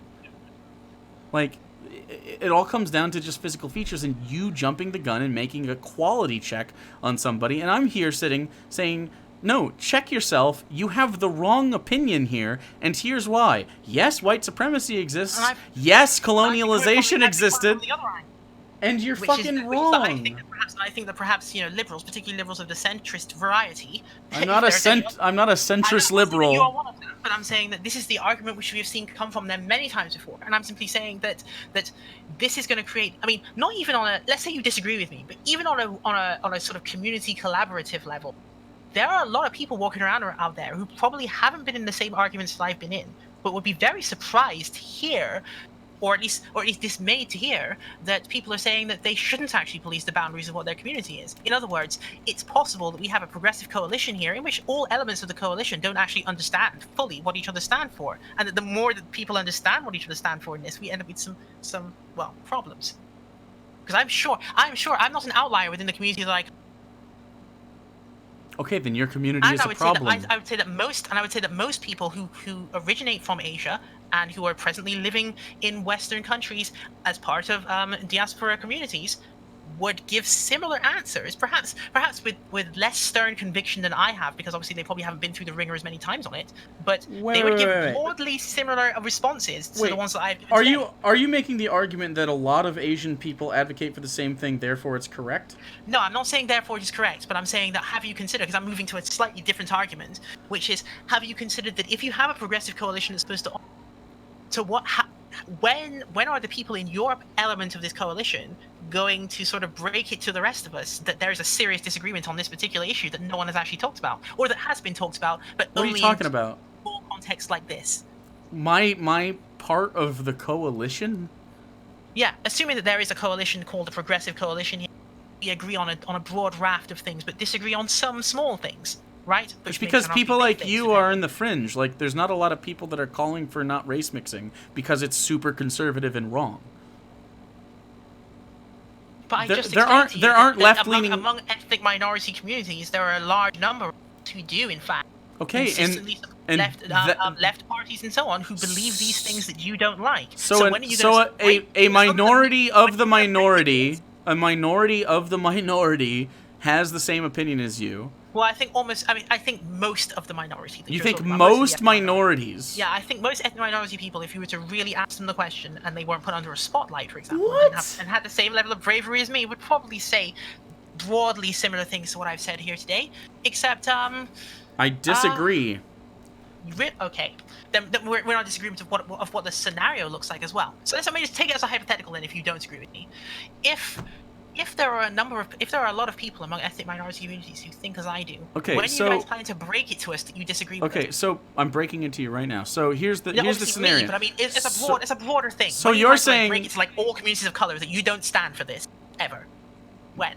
Right now, I'm doing it right now. So what I'm saying. Yes, but I mean you as a collective group here, because I mean no one has actually specifically got up on a stage and been like, by the way, the people who are not white who believe this thing, all of you are also now cancelled. Like, that hasn't happened. No, it's not just that. No. All people, regardless of race, who believe that race mixing is unethical are bad and cancelled. Okay. We do this to white supremacists constantly. We do this to white genocide advocates all the time. Just cancelled. I mean, in your words, I mean, you're just fucking wrong. So the question here is then, am I being cancelled right now? I don't even know who you are. I don't know that you... Can you be cancelled? There we go. So yes, I don't think I can be cancelled. Wait, do you have like a fan base to be cancelled from? Like, I don't... Well, I think my own fan base probably won't cancel me. So do you have a fan base? I don't know who you are. Or something, I don't know. It's not very big yet. But no, I do think I'm probably immune to cancelling. But Okay, it's a I'm cancelling I'm offense, let's pretty say. confident I'm immune to being canceled on this And you regard would be as immune to well. being cancelled, obviously. So but I'm not you're really supposing that worried. I don't know why we're worried about this at all. This isn't really the No, conversation. it's not a matter of it's not a matter of worrying, but it's a matter of do you think that people who believe this list of things that you agree with, but this one thing that you don't like for various reasons, do you think that every person who believes that should be cancelled? If you were a progressive leader on one of these sites, like a YouTube or a social, like social media in general, on Twitter or on Twitch, Which will probably happen within the next couple of years, let's say. maybe Yeah. you will be canceled Maybe. over this kind of viewpoint. If Okay, you it's specifically, going to be interesting. it's not going to be interesting at all because you're racist. We will see. We will see. You just don't have, I'm telling you right now, I mean, I have hyper-progressive people in here. Hyper-progressive. Like way, way left of me. And these people are saying, you're fucking crazy because you're putting a quality judgment based on someone's race. It's fucking disgusting. Why do they have to be so emotional about this? And also, they also went on the religion thing as well. So they actually. So I mean, Of course, we're anti-religious. You're wrong. Yeah. So your supporters in this particular case also think that. I don't know how many of them. Some of them are parents, religious. In fact, do you believe that the same obligation applies between parent and child as well? So, for example, do you think that the Buddhist parent should not be able to tell their nominally Buddhist child that avoiding dating people who do not believe in Buddhism or who are openly hostile toward the religion? Yeah, that's fucked up too. You think that would be a bad thing to say to a child, just in case? Yeah, of course that's bad to say to a child. Yes, you're already. So you don't think they should be warned that there are people out there who actually don't like Buddhism and who don't agree with its goals? Yeah. Well, and who, of course, want to violate the rules of the religion also. Why? Wait. In what scenario is a religious belief untouchable? I'll ask it as a different question. Is a religious belief so important? Religious beliefs are beliefs. They are not intrinsic to your existence. Okay. Obviously, but it's just a question of where do you think, as in how much authority? So they don't deserve protection in that way. So it's not no. That's not the question I'm asking. I'm not talking about governmental protection. I'm talking about any protection at all from a social perspective. No, they don't deserve social protections. Okay. No, and here's why. Not have the authority to say that to their child. I think a parent has the presumption of authority. How much authority should a parent have in your view? How much authority does a parent have to what? Yeah, because you're saying that the parent cannot make that statement which I just said. A parent can't. People who do not support No. I'm not saying no. I'm not saying they can't do anything. I'm saying they could, but you'd find it deplorable. So, at which point, at which point of authority? Do you want to hear my answer to your question, or do you just want to hear yourself speak? I want your answer to the question. Okay, then I need you to keep your mouth just a little bit less open. Then go the fuck ahead. Okay, thank you very much, because you just love to talk. And so do you. I do, but I'm better at it. So it's like No, you're not. No, you're not. Okay, but continue. That's fine. So when you say a Buddhist telling their child not to intermingle with non-Buddhist people, and you say to me, that's a virtuous thing that person's doing. That is an ethically positive action that they're taking. I say to you, that's bigotry. Because it is. It's othering people that aren't the same as you. It's making them out to be less. It's making them out to be bad. It's making them out to be not a good or ethical move to intermingle with them in any way at all. So if you say to your child, no, don't go talk to that, I don't know, Shinto person. Don't go to talk to that Indian person that might believe in whatever. Like, don't go talk to that American that might be an atheist. Don't talk to them, okay? Because they're other. They're not Buddhist. They're different. They're wrong and they're bad. That is what you're doing. Well, and when they're bad, but they're different. That they're different. Do you think differentness is a positive or negative quality? It can be a neutral quality, but it can be transformed into a negative quality. So being different is negative in your opinion? No. It can be transformed into a negative quality. What would transform it into a negative quality? What would transform it into a negative quality would be if your child is a Buddhist and they're trying to date someone who is Muslim, for example. And the Muslim they says... enter into a marriage to each other, and then the Muslim says, guess what? I don't believe any part of your religion. Furthermore, I don't even think there should be Dharma transmission because your religion is wrong. Okay, so you're a what Buddhist. What then, geniuses? Okay, so what about the Buddhists saying, I don't believe that Muhammad was the prophet? Are they now problematic, or is it only the Islamist? Maybe they shouldn't be dating each other. I mean... You're disgusting! Unbelievable, right? How am I disgusted for saying they shouldn't be dating each other? Jesus Christ! Foundational element if they don't believe on a foundational element of what makes them who they are. How on earth was that? How on earth? Okay, so for the record, you're both wrong in this scenario. Would that work? Both of your worldviews are incorrect, so I put them on pretty equal footing, okay? You're incorrect that dharmic transmission is a thing. You're incorrect that you live in a scenario in which, like, there's a cosmic entity that does anything. You are incorrect that there's an afterlife. You're incorrect that anything beyond the natural exists, okay? You're just flat incorrect. And we can argue these if you like to, but you're going to lose, okay? You're incorrect. So I have no intention of debating. Of course not. You'd lose. So I would win, but it's not why I came here. You would win an argument with me about that your religion is true? It couldn't be possible. Or perhaps we would run the time out and neither of us would ever concede on anything. But no, I would just plain win. Like it wouldn't matter. Like it doesn't exist. Anyway, is that so if you find it, no, I'm not done. I'm not done. No. It's not bizarre. It's not bizarre. No. You're advocating for them not to be together. That's the difference. People with different religious and political. Do you think it would be successful? It can be, absolutely, of course. It happens all the time. It happens constantly. Oh my freaking god. Okay, what is the percentage chance of that occurring? What's the risk factors involved here? Again, this is your childhood. What's the percent? How about you answer? What's the percentage success rate of two people with different religious views dating each other and becoming like long-term partners? Do you know the answer? Do you? It seems anecdotal at best. It seems anecdotal at best. Yeah, the percentage figure is fairly low, which is why it doesn't happen very The percentage figure doesn't exist. There isn't a study that really determines these kinds of things.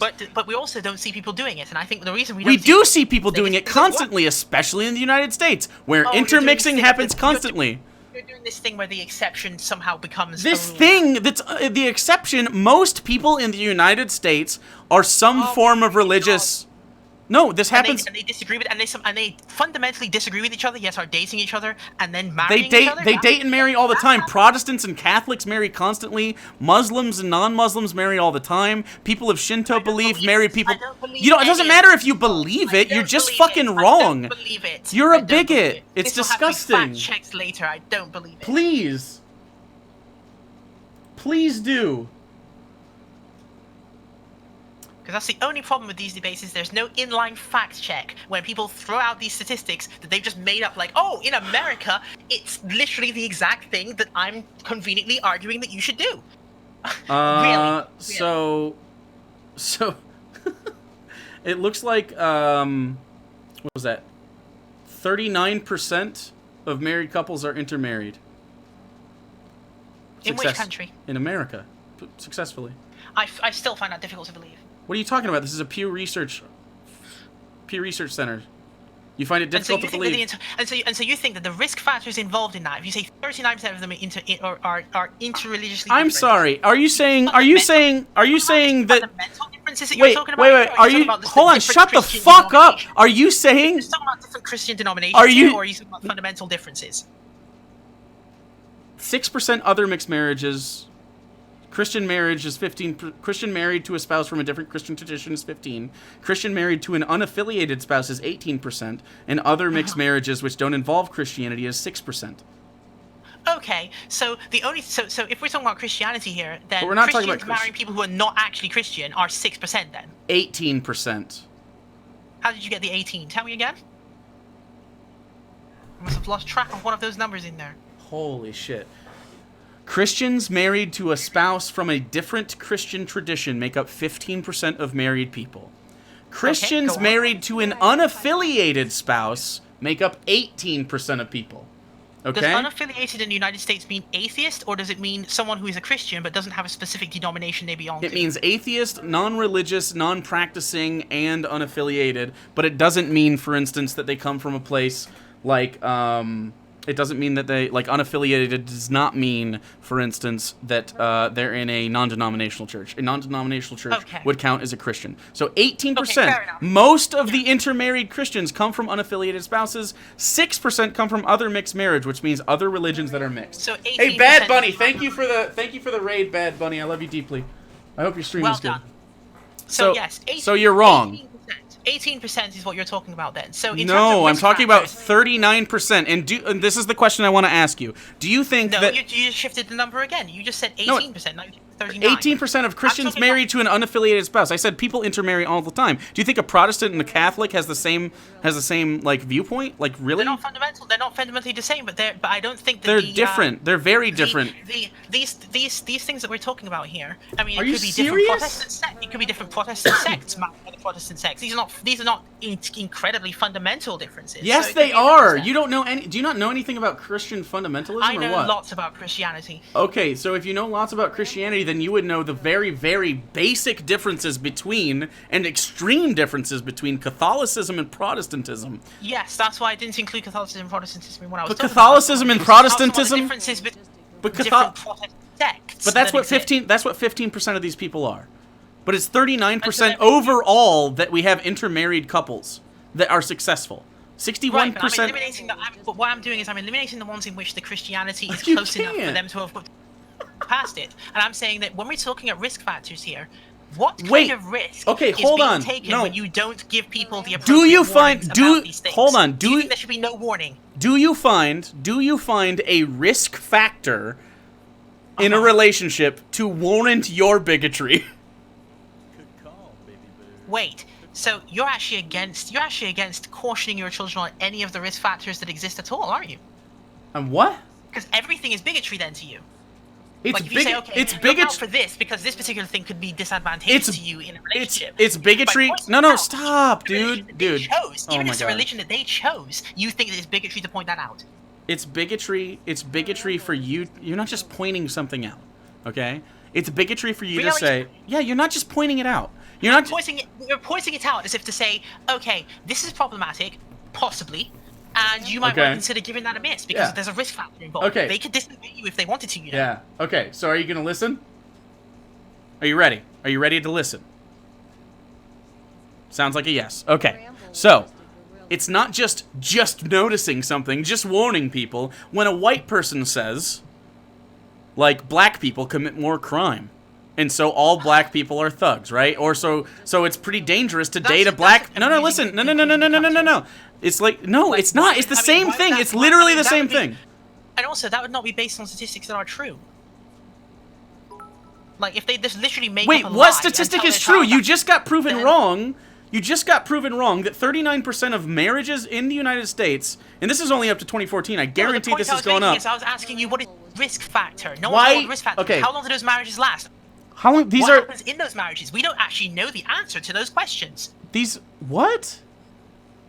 We don't know the answer to the question of what actually These are happens successfully in those married marriages. couples. This is the, Successfully married, quote unquote. So how long have they been married for? however long it lasts. I don't know. It's like my freak. So wait. What's a successful marriage in your opinion? What's successful marriage in? Just Hold on. No. walking down the aisle does not constitute success. No. What does it mean? No. I want you to define it. What's a successful marriage in your opinion? In fact, should I even do that? Because if I define what a successful marriage is, you'll just. Okay. Do you not want to Basically, define your right? version of a successful marriage so I can see if I can meet it? I think you can already derive from it what it is, because obviously it's going to be the one that excludes the thing which you are describing.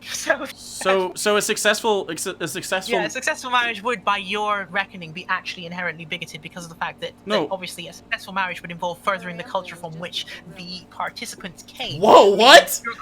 Meaning that you're going to then Hold say, on, "Oh, a successful marriage you by can't do your that, you metric. can't do that, I'm gonna can mute. you?" I'm just gonna mute you for a second. A successful marriage by your metric is a marriage that propagates the culture that they share together. Do you think that's an unreasonable statement? Holy shit! Exactly, I knew you'd respond in that way, which is quite unfortunate. So what is your definition of A successful in a marriage? social Two sense? I mean, people. other than obviously two Listen, people no, loving- stop talking. Stop talking. than two people You loving are each doing other. too much of that. You need to stop. Other than two people loving each other. Two people. It's not other. What a successful marriage. Two people who love each other very much that have a quality marriage in which both people are as equitable as they possibly can be for as long as they can be. That is a successful marriage. Well, we both agree that's a component of it, sure. No, it's you were the asking only in a component social- of a you were successful asking- you were marriage. asking in a- The propagation. You're asking in a socio-political sense. No. The propagation of their individual cultures or shared culture is irrelevant to a successful marriage. What the fuck? That sounds like some trad life, blonde woman in a wheat field shit. That's disgusting. Is it? Yes. So, okay, why do you support the institution of marriage at all? Why do I support the institution of marriage? Yeah, I don't necessarily support the. right now. I don't so necessarily. I'm just giving you a description of what I anticipate marriage is about. Like, you didn't ask me whether I'm interested. Dude, in just marriage. ask the question. No, just ask the question and then stop talking so I can respond.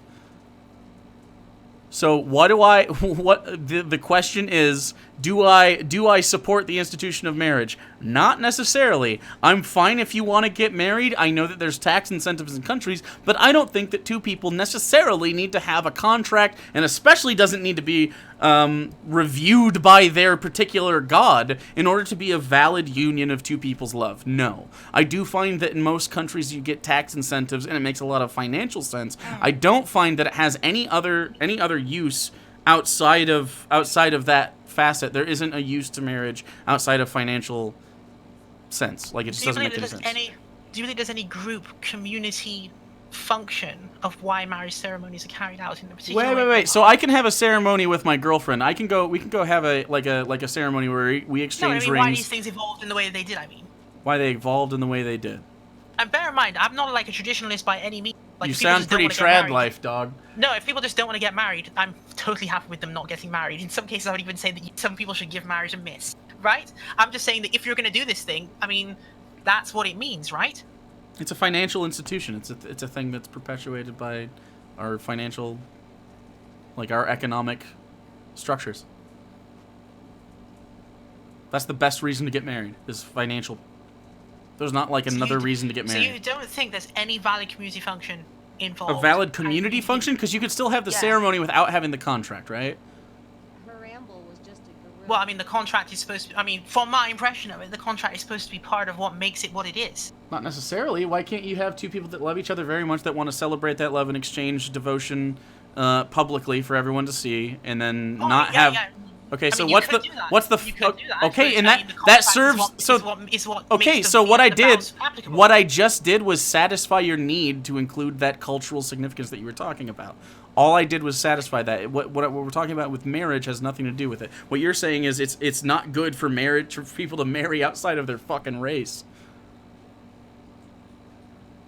That's the big difference. You think that there are what you call risk factors in people interracially marrying and propagating and making children. You think that is risky, and do you believe the risk is zero?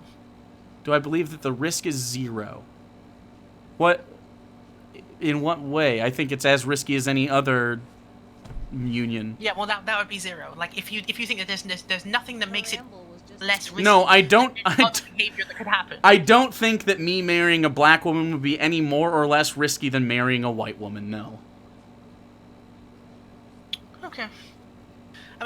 I would like you to argue the opposite of that. How would I be able to die on this? Wait. Wait. We just had a massive hours-long conversation. Hold on. Wait. Hold on. Do you think it's risky for me to date a black person, or marry a black person? Do you think it's risky for me to do that? We went over this. Obviously, there is a risk factor involved that I believe that you don't believe exists, which is why we're having this conversation. What is the risk? We've already gone over that. I don't want to have to actually re-enunciate everything. It's very clippable, though. L is a risk factor. What? A risk of what? So if I ask you what is the risk of me dating a black woman, your response is, or marrying a black woman. Oh, you want a soundbite? You've given me plenty of sound bites. I don't need more. I'm just asking. Yeah, I've given you so many already. What more do you want? You just go back and choose times that I explained it before. What is this? Is this one of those things where you're trying to get me to answer the question so many times over that you hope to find me say something that's like I don't know. Wait. Do you think just an opinion and somewhere in something offensive? I don't hold any I understand that you. No. I understand that you think you haven't said anything bigoted tonight, and that's fine. But I haven't actually asked you the question about me personally, right? So I'm asking you the question about me personally. I'm trying to avoid answering the personal type of questions. Well, I'm not scared of it. So what is stepping into the realm of offending you personally? I try not to.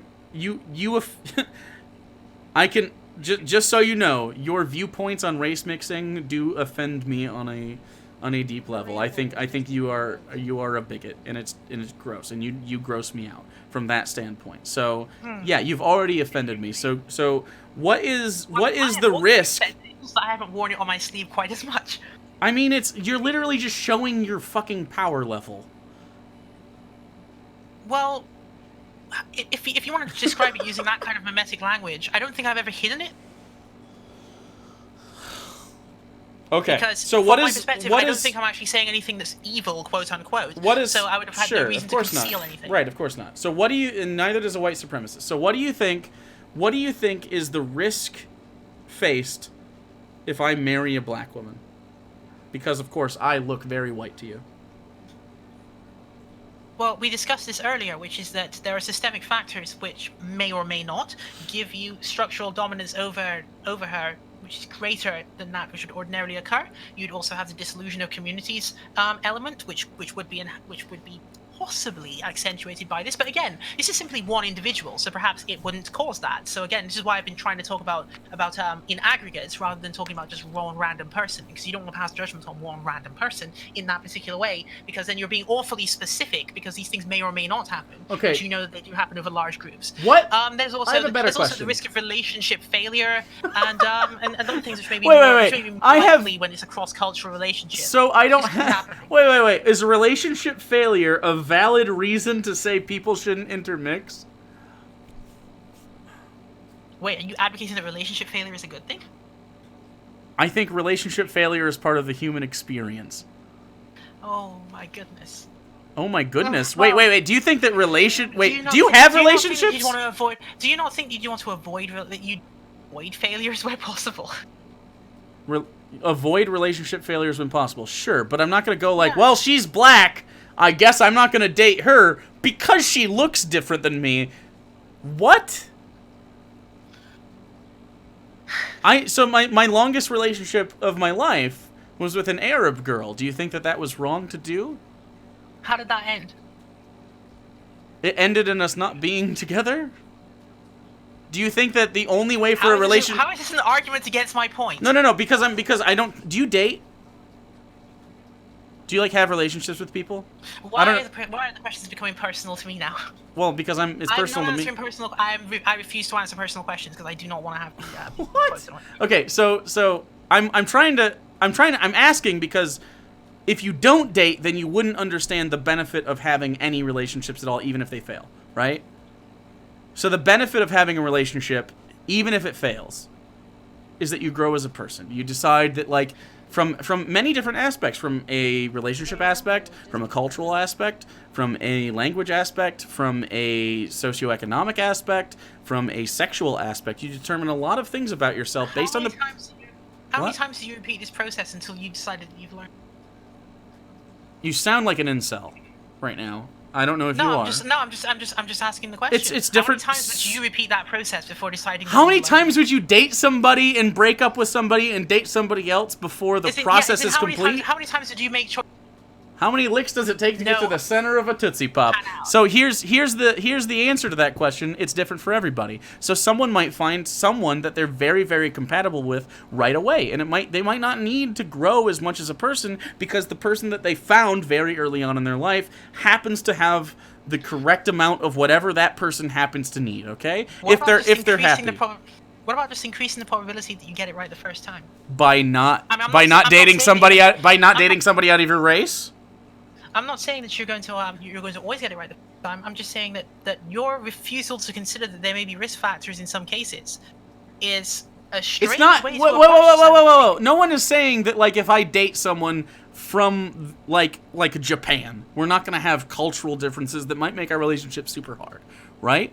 But you're saying that that because we look different, it's too risky. We shouldn't do it. It's unethical to do it. It's too risky. It doesn't sound like you are capable of having a relationship and having that fail and being okay. It sounds like, because you're not giving me anything to work with. I don't know. You're trying to. I'm not giving you anything to work with here. I'm not going to let you try to sort of weirdly personalize it to me and some. Weirdly personalize it because having relationships and having them fail are very important. So you find out, for instance, what you like sexually. That's a very important aspect in most relationships, is sexual preference, right? So you might find out if I think I'm straight, right? And I am straight, but like say I don't know, hypothetical, like I date women and there's just something not there for me. Like I thought I was straight, like I find women attractive, to a certain extent, and I know that I'm supposed to date women, right? Air quotes, supposed to. And then I find out, from a sexual perspective that, like, it just doesn't do it for me. And I realize that, like, maybe I'm burying something due to my cultural situation. Maybe I'm religious. Maybe I come from a very toxically masculine place of origin. Like, my dad would be in real life, my dad would be very against the idea that I was gay, which kind of a bummer that I don't like dicks. But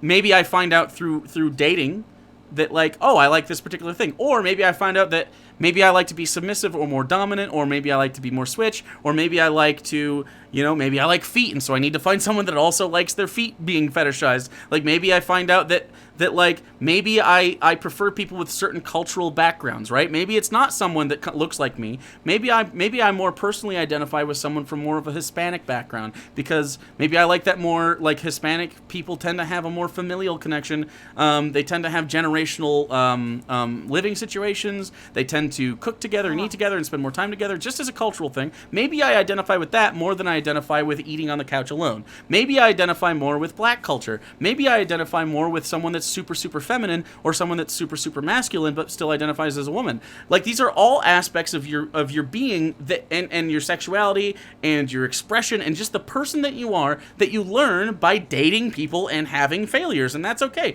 And this is not just strictly meant to dating. This goes for everything. You find out, like, the Thomas Edison quote is like, I didn't fail making the light bulb however many times he made it. I just learned how not to do it that many times, which is, he was kind of a dick face anyway. But it's about growth as a human being. And if you limit yourself based on something as stupendously, ridiculously unimportant as ethnicity, from a racial perspective, from how someone looks like, or religion.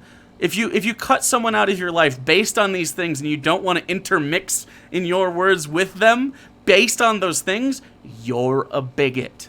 It's bad, and you're not a good person. You are a shitty person for doing that. That's it. Well, I mean, that's your view, and I mean, obviously, people can have that view, but I do have that view, and everybody else in here has that view too, it seems. And I'm simply saying that, if you take a look at how these things play out, I mean, Jesus Christ, the potential for problems is real, and if you end up with someone who, because you refuse to give them just a small warning, ends up going forward and entering into, like, say, a 20-year marriage, which then becomes abusive, and some other bad things happen along the way. So do you think... You've essentially given that person over to something that had a higher risk factor without having given them at least a basic warning. Abuse only happens when it's interracial. No, I didn't say that. I literally didn't say that. Right, but you're implying that there's a higher rate of abuse in interracial coupling, and I don't know that you can have studies that support that. I don't know that that's even anecdotally true, and even beyond that, even if it were true, there's still a success rate within interracial couples that would run tantamount to your argument here. It just runs in opposition. So, like, you can't, like, the validity of those people's happiness and the validity of those shared experiences and the cross-culture pollination that happens because of these experiences is valid and makes the world a richer place. And at some point down the line... This is all just words. It's all just words, but it all is actually fact. I mean, what does that even mean? Makes the world a richer place. So there are studies... A richer place, makes the world a richer place. From a colloquial sense, it's a world that's a better place for everyone to exist. It's a more happy place.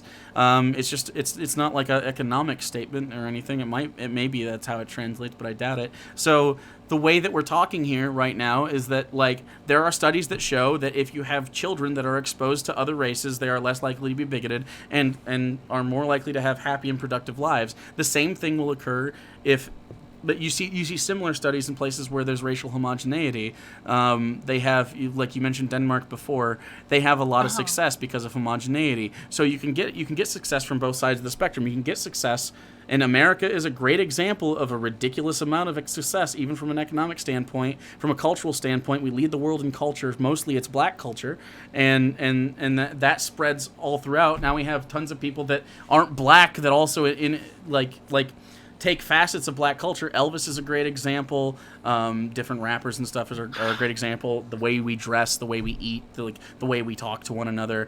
All of this happens because, like, America is the leading culture in the world, and it's not a mistake. God. What, you don't think Oh that's my the case? God. Do you not think American No, culture no, is the no, dominant no, culture on the planet? Because you'd be No, wrong. I do agree. No, Okay, I do agree. and that do you know America's why the it dominant is? culture Because on it the planet. has And you know why so it is? much. Because everything that whiteness encounters, it either dies It's or not doesn't plug into whiteness. it. It's literally not whiteness. We're never going to agree on this, and then we've been doing this for hours now. So, like, And you're are still we anywhere near a wrong. wrap?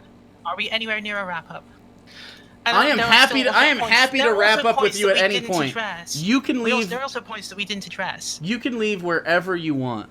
Like you can go where you can leave at any point. And you're No, I wouldn't. Obviously, I wouldn't leave before the stream is actually over because I don't do that. But I mean, do we agree at the point that we've essentially exhausted all possible angles that this conversation could have gone through? No, Like, I mean, I but can't see anything on my. I can't. Well, there are two things on my list that I haven't touched on, but they would probably be tangential to what we discussed now at this point. I Like, I mean, do we get a final statement or something? I don't know. a final statement. I know they do that in the formal debates, although this was not one. But I don't know. It's up to you. I don't know how you end your streams. I mean, you just leave. Oh, is this one of those things where I leave and then you And then I what? slagging me off while I'm gone? And then I what?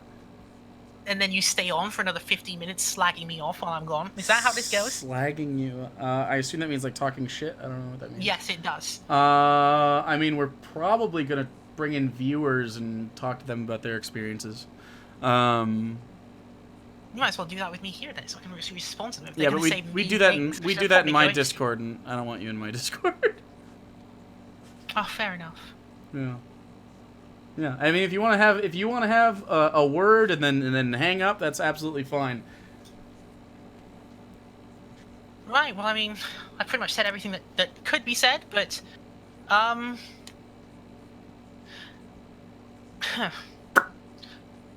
I just think we've got a situation here where we've got two sides of an argument here in which perhaps the two have not had sufficient interaction to come to understand each other fully, and that attempts to understand each other have not actually yielded much fruit. And I don't know what to say on the of can people of color who are on the left and who believe in their own existence in the way that I have described in this stream so far come to an agreement with other people who are on the left who don't believe that there should be hierarchical systems or any form of border policing of culture or the maintenance of particular ethnic groups in particular geographic spaces.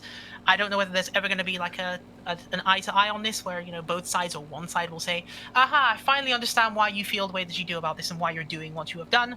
Don't know where that's going to happen. And I can only say, you know, why do we choose to stand up? And, you know, the reason why we stood up in the first place and the reason why many of us moved to the left in the first place, or came up on the left as the case may be in some people's cases, is, you know, we want to leave a better future not just for ourselves, but also for our children and our grandchildren. So, and crucially, we can't, you know, we don't want to have a scenario in which, you know, social services are ripped away, you know, the prospects are completely demolished, and people are being oppressed for no good reason. And so, you know, we want to exist, but not just as individuals. We want to be able to go forward as a group into the future, which is coherent, and it's you know, difficult for us to communicate that to others, I think. Okay. So I guess Sounds it. You're justifying ethnostates.